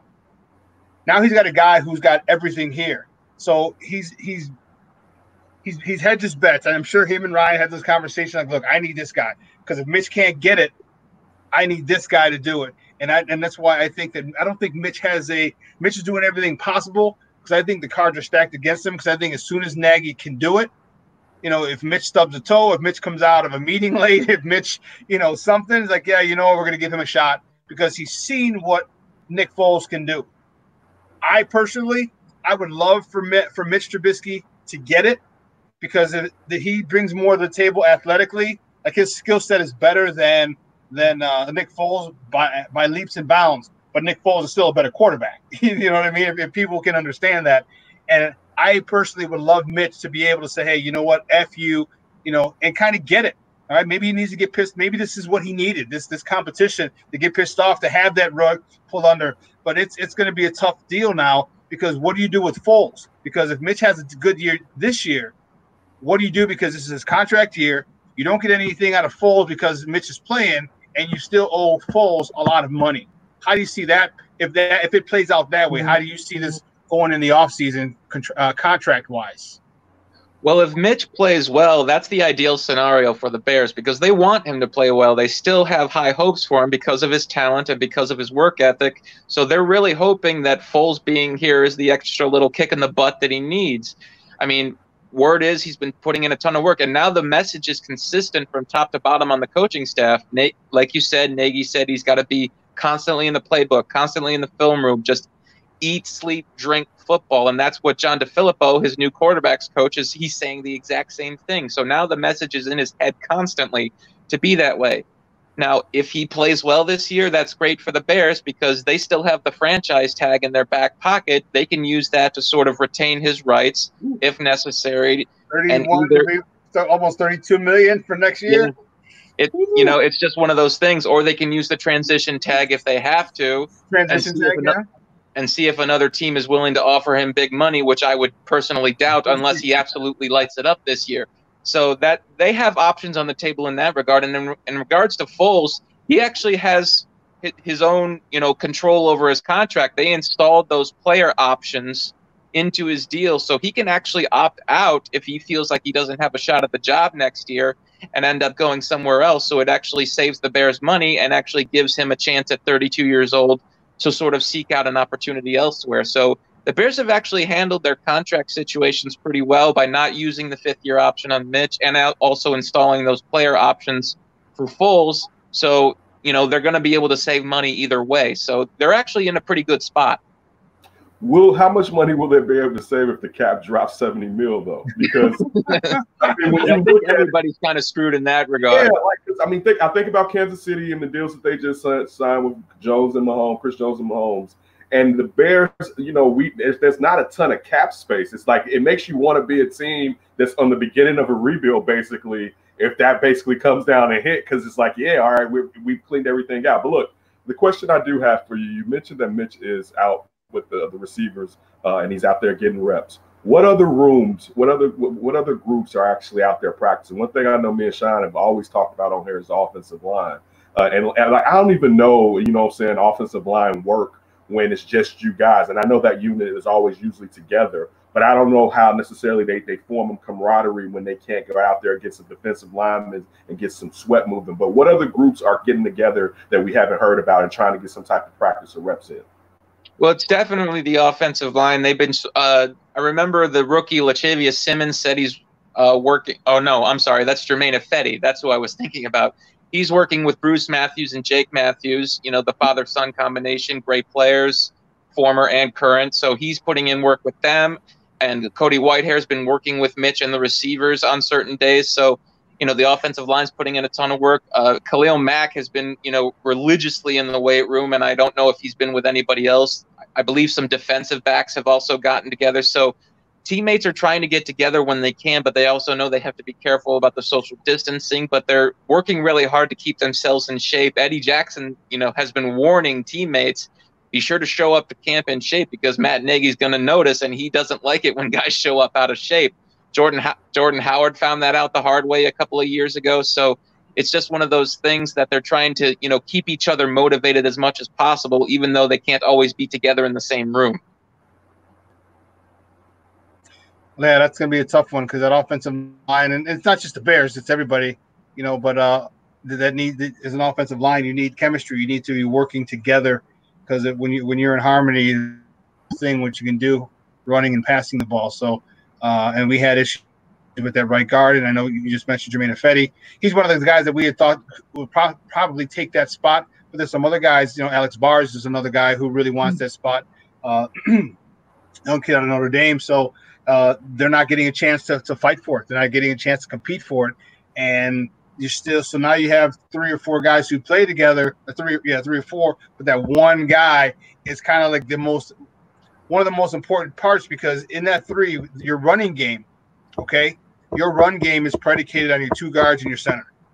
Okay, that's your running game. Okay, if you have a strong 3 up the middle, you're going to have a good running game. Tackles, because you guys are pushing guys out wide, and that's they're not as calculated as much into the run game. But when you have a big hole that was left by a guy who used to maul people for breakfast, lunch, and dinner, and ask for extras, and Kyle Long, and now you have guys who don't do that and perform at his level, that's a big hole. So, and we need to see if we can find someone who can fill it. Because if they can, then I'm really looking forward to seeing David Montgomery shake people on the other side of the line of scrimmage, not in the backfield. There's no question. I mean, Ifedi has talent. He's always had talent. Even when he went to Seattle, they started him at guard, and he got better as the season went along. But then they made the decision to move him to tackle, even though a lot of people thought that was a mistake. He himself included. He didn't really have much interest in playing tackle because he felt he was a natural guard, but he did it because he's a good soldier, and he did what he was asked to do. And yeah, exactly. That's exactly right. But the good news is Juan Castillo, the new offensive line coach, is a big, big fan of his. He's kept, tabs on Ifedi for years, and he envisions him as a guard and a big proponent of the run game. He's a big kid. He's long. He's powerful, and he's got a bit of a nasty streak. So I think he's going to end up being that starting right guard. And if the Bears commit to running the football, I think they're going to have a lot more success this year. That's a whole nother segment you can go on. We've talked about that before, Eric. We've talked about that a lot. Yes, hey, buddy, thanks for your time, man. And next time maybe we'll talk about the run game. But do me a favor, let everyone know where they can find you and your work online. I'm at Eric Lambert 1 on Twitter. I'm on there all the time. Feel free to drop me a line.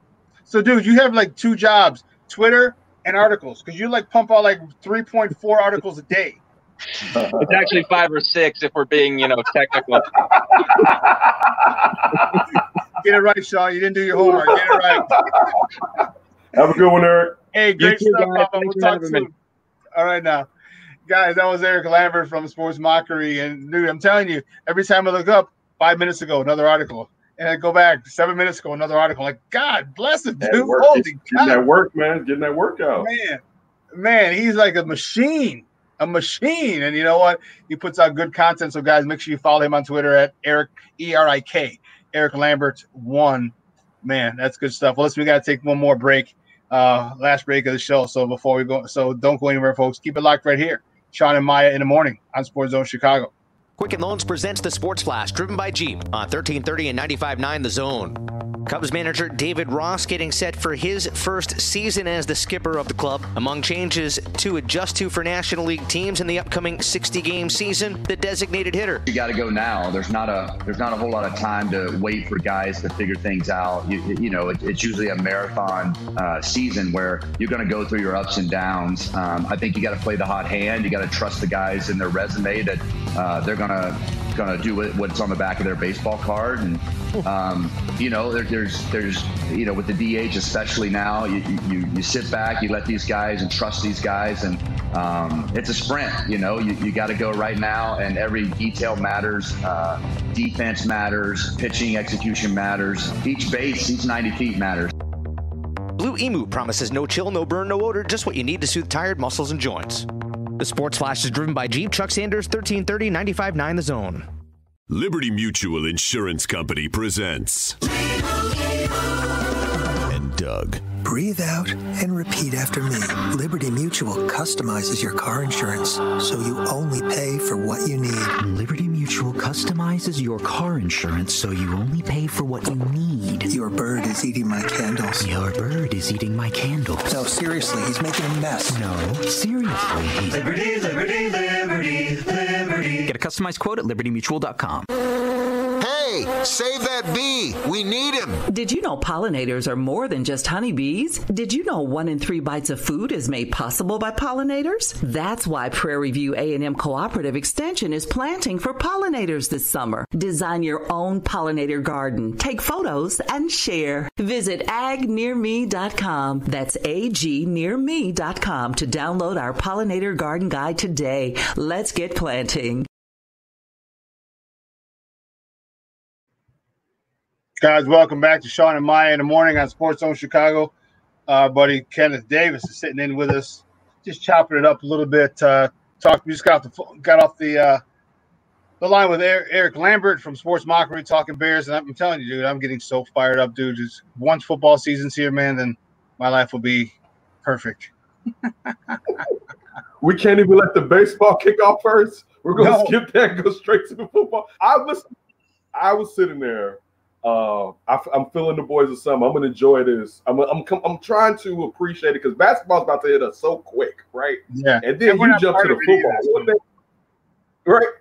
But one thing about the football, and I definitely want to ask Eric this because we're talking about the run game, and I hope people don't just think we're just talking about this to beat a dead horse. It's actually just so serious that they need to run the ball, and to know about really, and because it's not like we have practices, but you talk about Juan Castillo, and I know this player, you're not running him through tackles, he's not going through the guards, and I'm talking about Tariq Cohen, and he was wasted last year essentially, and he went from a dude before that I was kind of like, he's good, but he's not special. It seemed like he was a tad bit special and not just a one-trick pony, and that's one of the keys that I really want to see the Bears accentuate because they got to get back to throwing everybody off again. Now, of course, this is the NFL. Everyone's going to kind of figure out, just take at you what you're doing. But when you got a guy like that, because I'm still not totally sold on David Montgomery. You brought out the fact that you want to see David Montgomery in front of the linebackers or behind the linebackers being shifty instead of behind the offensive lineman being shifty, basically saying he's getting caught in the backfield too many times. I like the fact that he's tenacious and he doesn't quit, even though I think there's a risk of him getting hurt because sometimes you just need to go down, referring to David Montgomery. Like he does not. He looks like, and again, he's not as great as his player, but he looks like old Walter Payton, Earl Campbell with like, I'm not going down. And he's not built like either one of those guys, to say the least. And we know what happened with Earl Campbell. Earl Campbell it's like Eddie George as far as he took too many hits. But I really want to see them getting back to, yes, you can run the ball, right? But you can also use Tariq Cohen in ways and runs and West Coast offense, as far as Ricky Waters and just dumping it off, Roger Craig, ways to where it's like, let me get this little guy some space, but also get him in space in times where the defense doesn't know, this is Tariq Cohen play. You know what I'm saying? Like, it's like, especially when we talk about this Friday, I'm not saying that Tariq Cohen is this. There's no B receiver, right?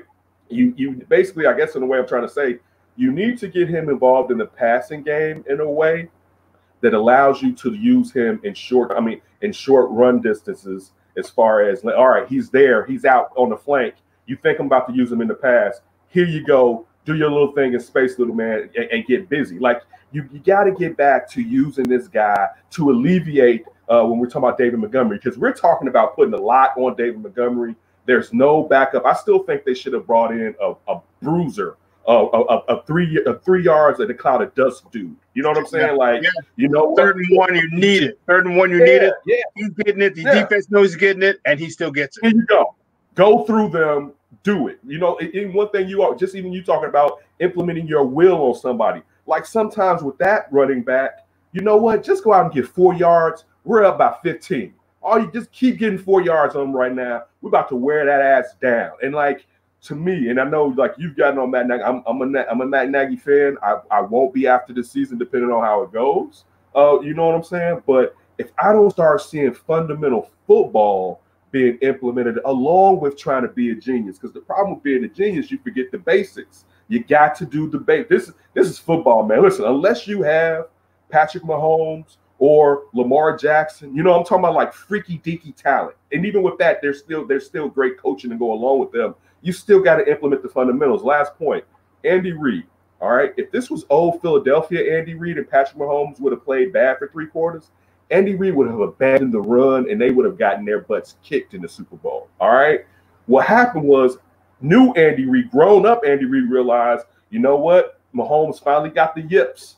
Let me sit here and stick to the script, right? Because he's so good, he can bring us back as long as we keep it close. And that's kind of what I'm saying with Matt Nagy. And Matt Nagy is way younger in this game than I'm talking about Andy Reid when he was in Philadelphia. He was out there for over 15 years. But like, if you don't realize, and if he's supposed to still talk to his mentor, you still got to go to the fundamentals of football to win these games. You're going to end up in the same situation, especially even with Nick Foles being better. And you put it very well with Eric, that skill set wise, we're talking about Trubisky having a better skill set than Nick Foles. But Nick, if we get Jacksonville Nick Foles and you're not helping him out, we're going to be in the same situation that we were in last year. You know, yeah, you're right. You're right with that. And I, you know me, I was a running back my whole career. So run the ball. I'm really surprised they didn't pick up a bruiser. There's some still free agents out there, guys they can go get. So hopefully there's another move or something made, because if you look at the Bears, listen to Michael Lombardi, and he said something that was so poignant. And I thought it, I just wasn't able to articulate it. If the Bears can't get that tough yard, they can't get that tough yard. 3rd and 1, 3rd and 2, to keep the drive moving, keep your defense off the field. You're up by 5. Okay, keep that offense, whoever it is, on that sideline, whatever high-powered offense. They can't get that tough yard, and that's an indictment of this organization, because it was always running the ball. Walter Payton, we've had Neil Anderson, we've had Thomas Jones, we've had Matt Forte, we've had Gale Sayers before him. Yeah, so we've had a good slew of running backs here, and to not be able to run the ball, not be able to. And I understand, and I know it's running back by committee now. Usually you have 2 guys, but still, give me 2 guys. Give me 2 guys. I'm really surprised they haven't gone and gotten one guy that, like, remember the Marion Barber we had. Like, I was okay. Like, that you want to do who's going to get you 2 yards, 3 yards for sure. Marion Barber. He might knock himself in the next month, but he's getting that 2 or 3 yards. Can I add another comparison? Adrian Peterson, our Adrian Peterson. The Bears, Adrian Peterson, number 29 for the Bears. He would get a tough yard, but he was a secondary back. He knew he was a secondary back, and it's even when they had a Thomas Jones down, or he started a few games, and I'm sure he had well over 100 yards in a couple of them. That's quality. You got to find a quality backup running back that's going to get you the tough yards. They're going to do the little things really, really well.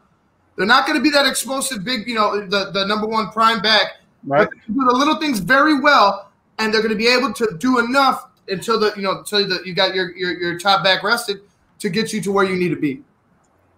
And there's guys out there. There's potential trades that we can make. There's again, running backs are a dime a dozen, and I hate to say that about my breed, but in the NFL they're a dime a dozen. You can get guys who are going to run. I mean, remember the Colts when they won the Super Bowl against us? Joseph Adai and who's the other guy? I can't remember. They started going to a 2-back attack. All right, get us another one. Dominic Rhodes. Dominic Rhodes. There you go. Get us another guy. And what you talked about the other day, you need to set a tone with that offensive line. And I don't know if Harry Heaston did, and this could be it could be the underdoing of Nagy, because if Nagy goes in that locker room or that offensive line meeting and says, listen, man, we're running the God blessed ball 30 freaking times. I don't care how many plays we have. We're just so you know, 30 is a magic number. We're running the ball. Man, you see so many guys with chubbies and get so excited if you're an offensive lineman because that's what you want. You want to just impose your will. Kyle Long was the best example that we've had in a long time of just wanting to mash someone like you, coach. Don't play with me like that. Are you serious? 30 times you're gonna have that, and they're gonna. This is because then that's a mentality. Now they know you got to bring it. Like this is not pass block, it's not kick setting, it's not locking your arms out. It's me versus you, and I'm gonna whip your ass. I'm gonna wear you down so you don't even want to play anymore. That's the mentality that they need to have. Now Matt Nagy can undercut that by saying, oh well, you know what, we plan to run. We're probably gonna run 20, 25 times, and then some of those players are gonna call away with Mitch audibling. So now we're looking at 15 to 20 times. And an offensive lineman, man, you get lathered up in the third quarter and beyond. Not, and if you're hitting 20 rushing attempts in the fourth quarter, you're like, I'm not even lathered up. It's, So Matt Nagy has to make a paradigm shift and get those guys in front, get them hungry, because if he does, that makes everything easier. And I don't know if he's going to do it, especially if Mitch is having fun throwing the ball around, or Nick is having fun throwing the ball around. It's kind of who said that? It was in Triple X when Samuel L. Jackson was talking to Vin Diesel, and he says, "Did you ever see a tiger they capture at the zoo? They capture from the wild." He goes, after a while, they get a glaze over their eyes. He goes, they lose that animalistic instinct. The eye of the tiger. Yeah, so to go on Rocky III, you lose that. Okay, and that's what you do to offensive linemen when you don't run the ball. That's exactly what you do. And if he doesn't understand that, I hope Juan Castillo is able to say, hey, listen, we need these guys amped. We need these jokers on 10. We need to run the ball more. But listen, is it also, and I place it squarely on Nagy, but also is it a personnel thing? Because listen, there was much to do hype with James Daniels coming in here, right? And at center last year, at the point of attack, he was weak. All right, like so we're saying right there for the center. Now you're moving him to guard, all right, and you're asking him to be a mauler. And now, of course, we got to go after what Ifedi might be able to do. So the only person we even know out of those three that is good is Cody Whitehair for the most part. We don't even know if this guy and this guy are going to be out there and be as rugged as needed. Now, I'll give Ifedi the benefit of the doubt. Just talking with Eric Lambert from Sports Market a second ago, as far as wanting to still stay. And I remember reading that at a guard with Seattle and them kicking him out. As you mentioned, he had to get paid. All right, big kid, long arms, as he said. All right, come down here. Got a little nasty streak. So now we're talking about James Daniels. Listen, now your coach is gone from college. All right, now we need you to come out here. Let the good old ND days go. You got to come out here and get real rugged, because that's where at your point of attack, we talk about those guys, because it was too many times with David Montgomery, and I put a little bit on Montgomery, but Montgomery was a rookie, so it was a lot of dancing, and sometimes I don't know if there was a hole and he didn't hit it. He was boogalooing a little bit too much. But when it comes to those guys, initially those three guys up front, are they the right guys? And I'm taking Cody Whitehair out of that. So basically I'm just saying that too. So not just putting it all on Matt Nagy, but also Ryan Pace and personnel decisions as far as the type of offense you're looking to implement. I hope, when Cody Whitehair had a very good rookie year. And, remember he went up against some guy named Aaron something or other, who was a defensive MVP, and he held his own pretty well. Mm-hmm. So I was really happy with that. If we can get him back to that mentality, because if you can handle, and I know it's only one game, but it's not like it's a baseball game where you can get two lucky hits. You know what I mean? And too lucky, a duck snort, and then you tag one up, from a hanging curveball. You're like, oh my God, he's 2 for 3. He's awesome. This is a football game, and this is against a guy who's 300 pounds with freaking abs. Okay, this guy has like negative 4% body fat. This guy is a monster. Okay, and to hold him to where I don't remember his name being called, not even for an assist, is one hell of a game. And so I think James Daniels is better at the guard position than he was at center. I know they was talking about him being the new center and putting Cody Whitehair, but it seems, after we watched a little bit, it seems like Cody Whitehair, who needs to work on his shotgun snaps still, but yes, is a much better center than James Daniel. And James Daniel is a much better guard than he is a center at this level. So if he can get back to being comfortable and get back to, because he said the thing that he did when he went against Aaron Donald was technique. He said he really, and they honed in, and Harry Heastand, he beat it into him as far as technique. But this guy's a freaking all world. You're gonna need technique to do it, and that's what he did to control him. So if he can get back to that, get back to technique, get back to a mean streak. I love Cody Whitehair at center, except for the shotgun snaps. And I do like Jermaine Ifedi with the little mean streak at the right guard.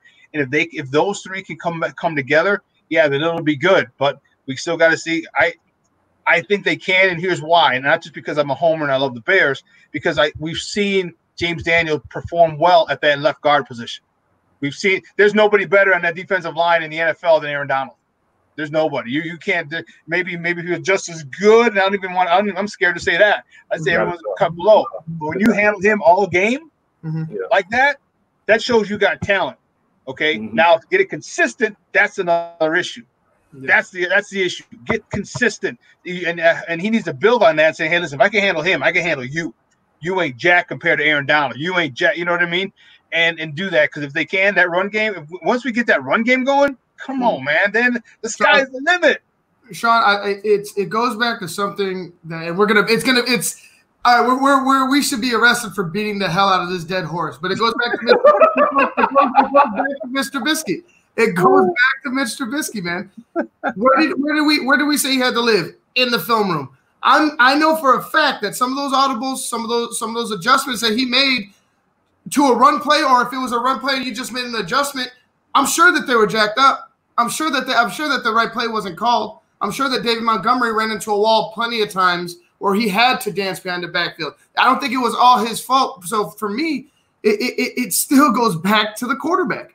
It goes back to the quarterback and how you can take charge of your football team when you're on the field. I remember when Mike Vick lost me. This is before the dog incident. This is like right after the Ron Mexico incident. And he was sitting there, and someone asked him, will you be in the film room like Peyton Manning? And he was like, I'll never be in a film room like Peyton Manning. And at that point, I said, I'm done with this dude. Because if you see what Peyton Manning could do, this is when he's still in Atlanta. If you can see what Peyton Manning can do from being in the film room, and you're that talented. Now, we saw what happened when he got to Philadelphia, and he started spending that time in the film room. Yeah. When your coach is telling you you really need to get in the film room, and this is another thing, he can stay in that film room as long as possible. If he doesn't even know how to read film, it doesn't even matter when he's there. We don't even know if he can break down the film, but he's not even spending enough time for us to figure it out either way. So that's concerning when your head coach throws you under the bus with that, and your job is to be in the film room. Yeah, there's, Ray Lewis, on one of the things on the Four Letter Network, he was being interviewed, and he was talking about Ed Reed. And he was saying, he goes, you know what? He goes, for the first 2 or 3 seasons, he goes, Ed Reed didn't have any furniture. He goes, the only thing he had in his house was a TV and a clicker and a VCR. That's back then. But that was back then when you needed VHS. He goes, that's all he had. He goes, and that's all that guy did.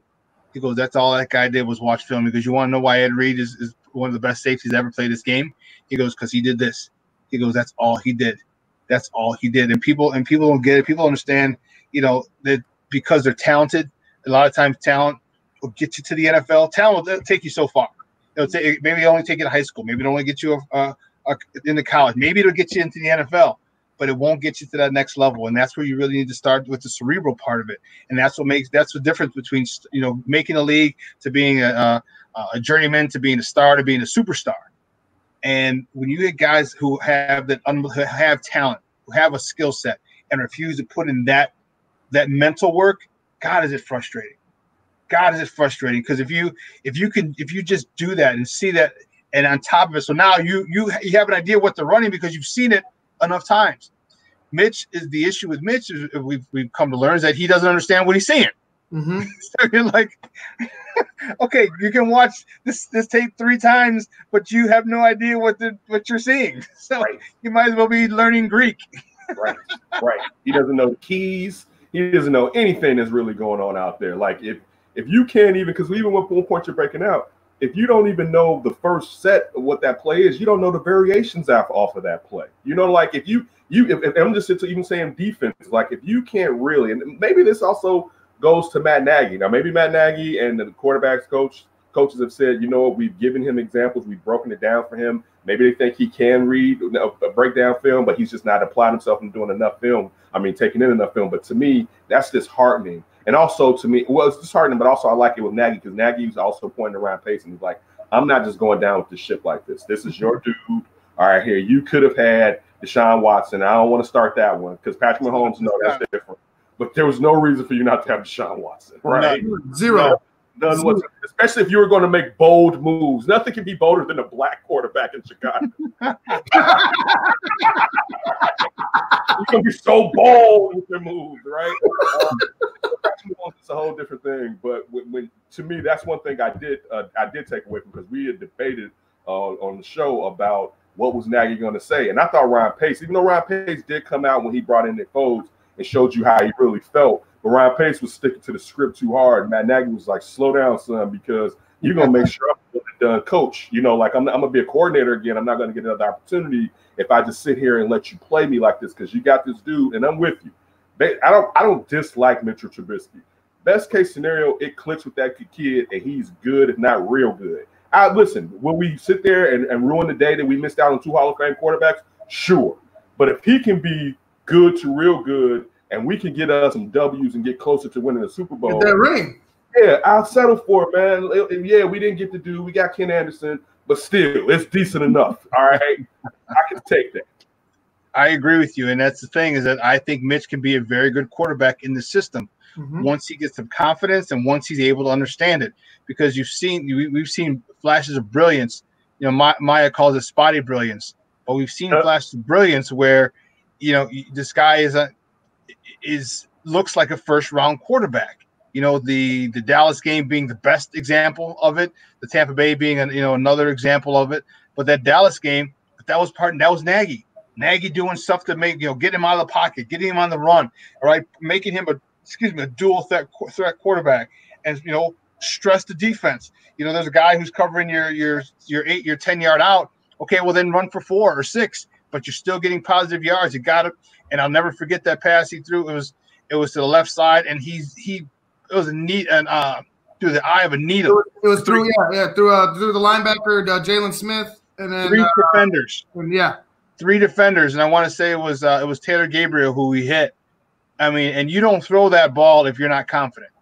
You don't throw that ball at all if you're not confident. And he reared back, and that was a 100-mile-an-hour fastball. He's like, I'm getting that sucker in there. And you don't throw that if you're confident. And that was Matt Nagy building the confidence up in Mitch Trubisky in the game for him to do that. And why that guy doesn't do that every game, when your job is attached to this quarterback as well, it just boggles my mind. So hopefully he has a different mindset. And maybe he should, like if Nick Foles is in the game, here's the way I got to call it. If Mr. Trubisky's in the game, here's the way I got to call it. Because now you have an extra weapon. So it comes down to Mitch, as you said, but it also comes down to Matt Nagy. If he decides to play the hand he's dealt as opposed to waiting to get the cards he wants, then that's not going to be. The story around Mitch, though, is it's always going to be, until he proves everybody's wrong, it's always going to be one of, a bust. It's always going to be a bust story until he proves us wrong. But for me, if Mitch is drafted in the 2nd, 3rd round to a team that knew he was going to be grown into a quarterback, and he had that time to grow into a quarterback, sit behind somebody, around now we would be talking about Mitch Trubisky's making strides at quarterback. We wouldn't be talking about Mitch Trubisky's such a bust, and he's this, and he's that, and he's the other. That's because he's a 2nd overall pick. That spot should have always been to Deshaun, because Deshaun was always ready to play quarterback from day one. He was going to be the number 1 quarterback day one, QB1 from day one. But now that you did that to Mitch, it's like, of course, like nobody's prepared for growing pains like this for the 2nd overall pick. And I'll tell you, here's the one thing that really that has me somewhat up. And I know it's a clock here. Steve Young, when he was with Tampa Bay, was getting the dog snot beat out of him. The dog snot beat out of him. goes to San Francisco, and he played behind some guy named Joe something or other. All right. But he got to watch. He got to learn. He got to just sit there. If that can happen with Mitch here, you know, in say Foles wins the job. Like you can bring back Mitch because like, okay, now he's been in the system for 2 years. Okay, now he can pick it up. Now you can learn. Just sit and learn. Mm-hmm. That's what happened to Patrick Mahomes. He sat and he learned behind Alex Smith, someone who officially ran that offense in Kansas City. And now you take your talents and now you have the fundamentals of this offense. Now you add your talent on it. I think if Mitch has a chance, and that was originally going to be the plan, you sit and you watch Mike Glennon for a year, okay, and then the next. I don't want to watch him for 5 minutes, let alone a whole year. Like, you know, they stretch that thing as long as they could. Like, man, you know what? It's been 4 games. Sorry, you might as well throw him out there and get him some time because you. So I think, you know, this could be a good learning experience. Again, I like Mitch. I think he's a good soldier. I think he could be a very good quarterback in the system. But they just got to do the right thing. To borrow, you know, the shout out to Spike Lee. They got to do the right thing with this guy, and that's put him in a position to be successful. As cliche as it sounds, that's what they're not doing. And listen, huh? Yeah, we need Walsh. I'm a Steve Young. I'm a Steve Young guy. All right, like I'm a big time like Steve. I've actually reverted back and said, you know what? Since we can't decide who quarterbacks, who's whatever, I'm going back to Steve Young. I said this last year. Like I'm huge, and we're talking about accuracy. You're old enough. You know Steve Young. We're talking about multiple years of leading the league in accuracy, let alone being able to scramble. Even though it looked discombobulated, being able to scramble his ass off. But man, woo, that's high praise, Shawn. I'm gonna give you that one and let you take us out of here, brother. I'm just saying he sat and learned. Because remember, in Tampa Bay, it was rough for him down in Tampa Bay. It was rough for anybody. He was running for his life. He was running for his life. It was rough for everybody in Tampa Bay. And them creamsicle uniforms. Yeah. Listen, we got to run, guys. But I want to say thank you to our guest, Josh Nelson, for calling in from SoxMachine.com, calling in, talking a little White Sox with us. Eric Lambert from Sports Mockery, talking a little Bears with us. And my guy, Kenneth Davis, for sitting in with us on the last hour. Gentlemen, thank you for your time. We really appreciate it. So for my co-host in absentia, Maya Akai, and for my Puerto Rican Swiss Army knife himself, the Wiz, the man himself, Ivan Vargas. Coming out for revenge tonight, baby. Revenge.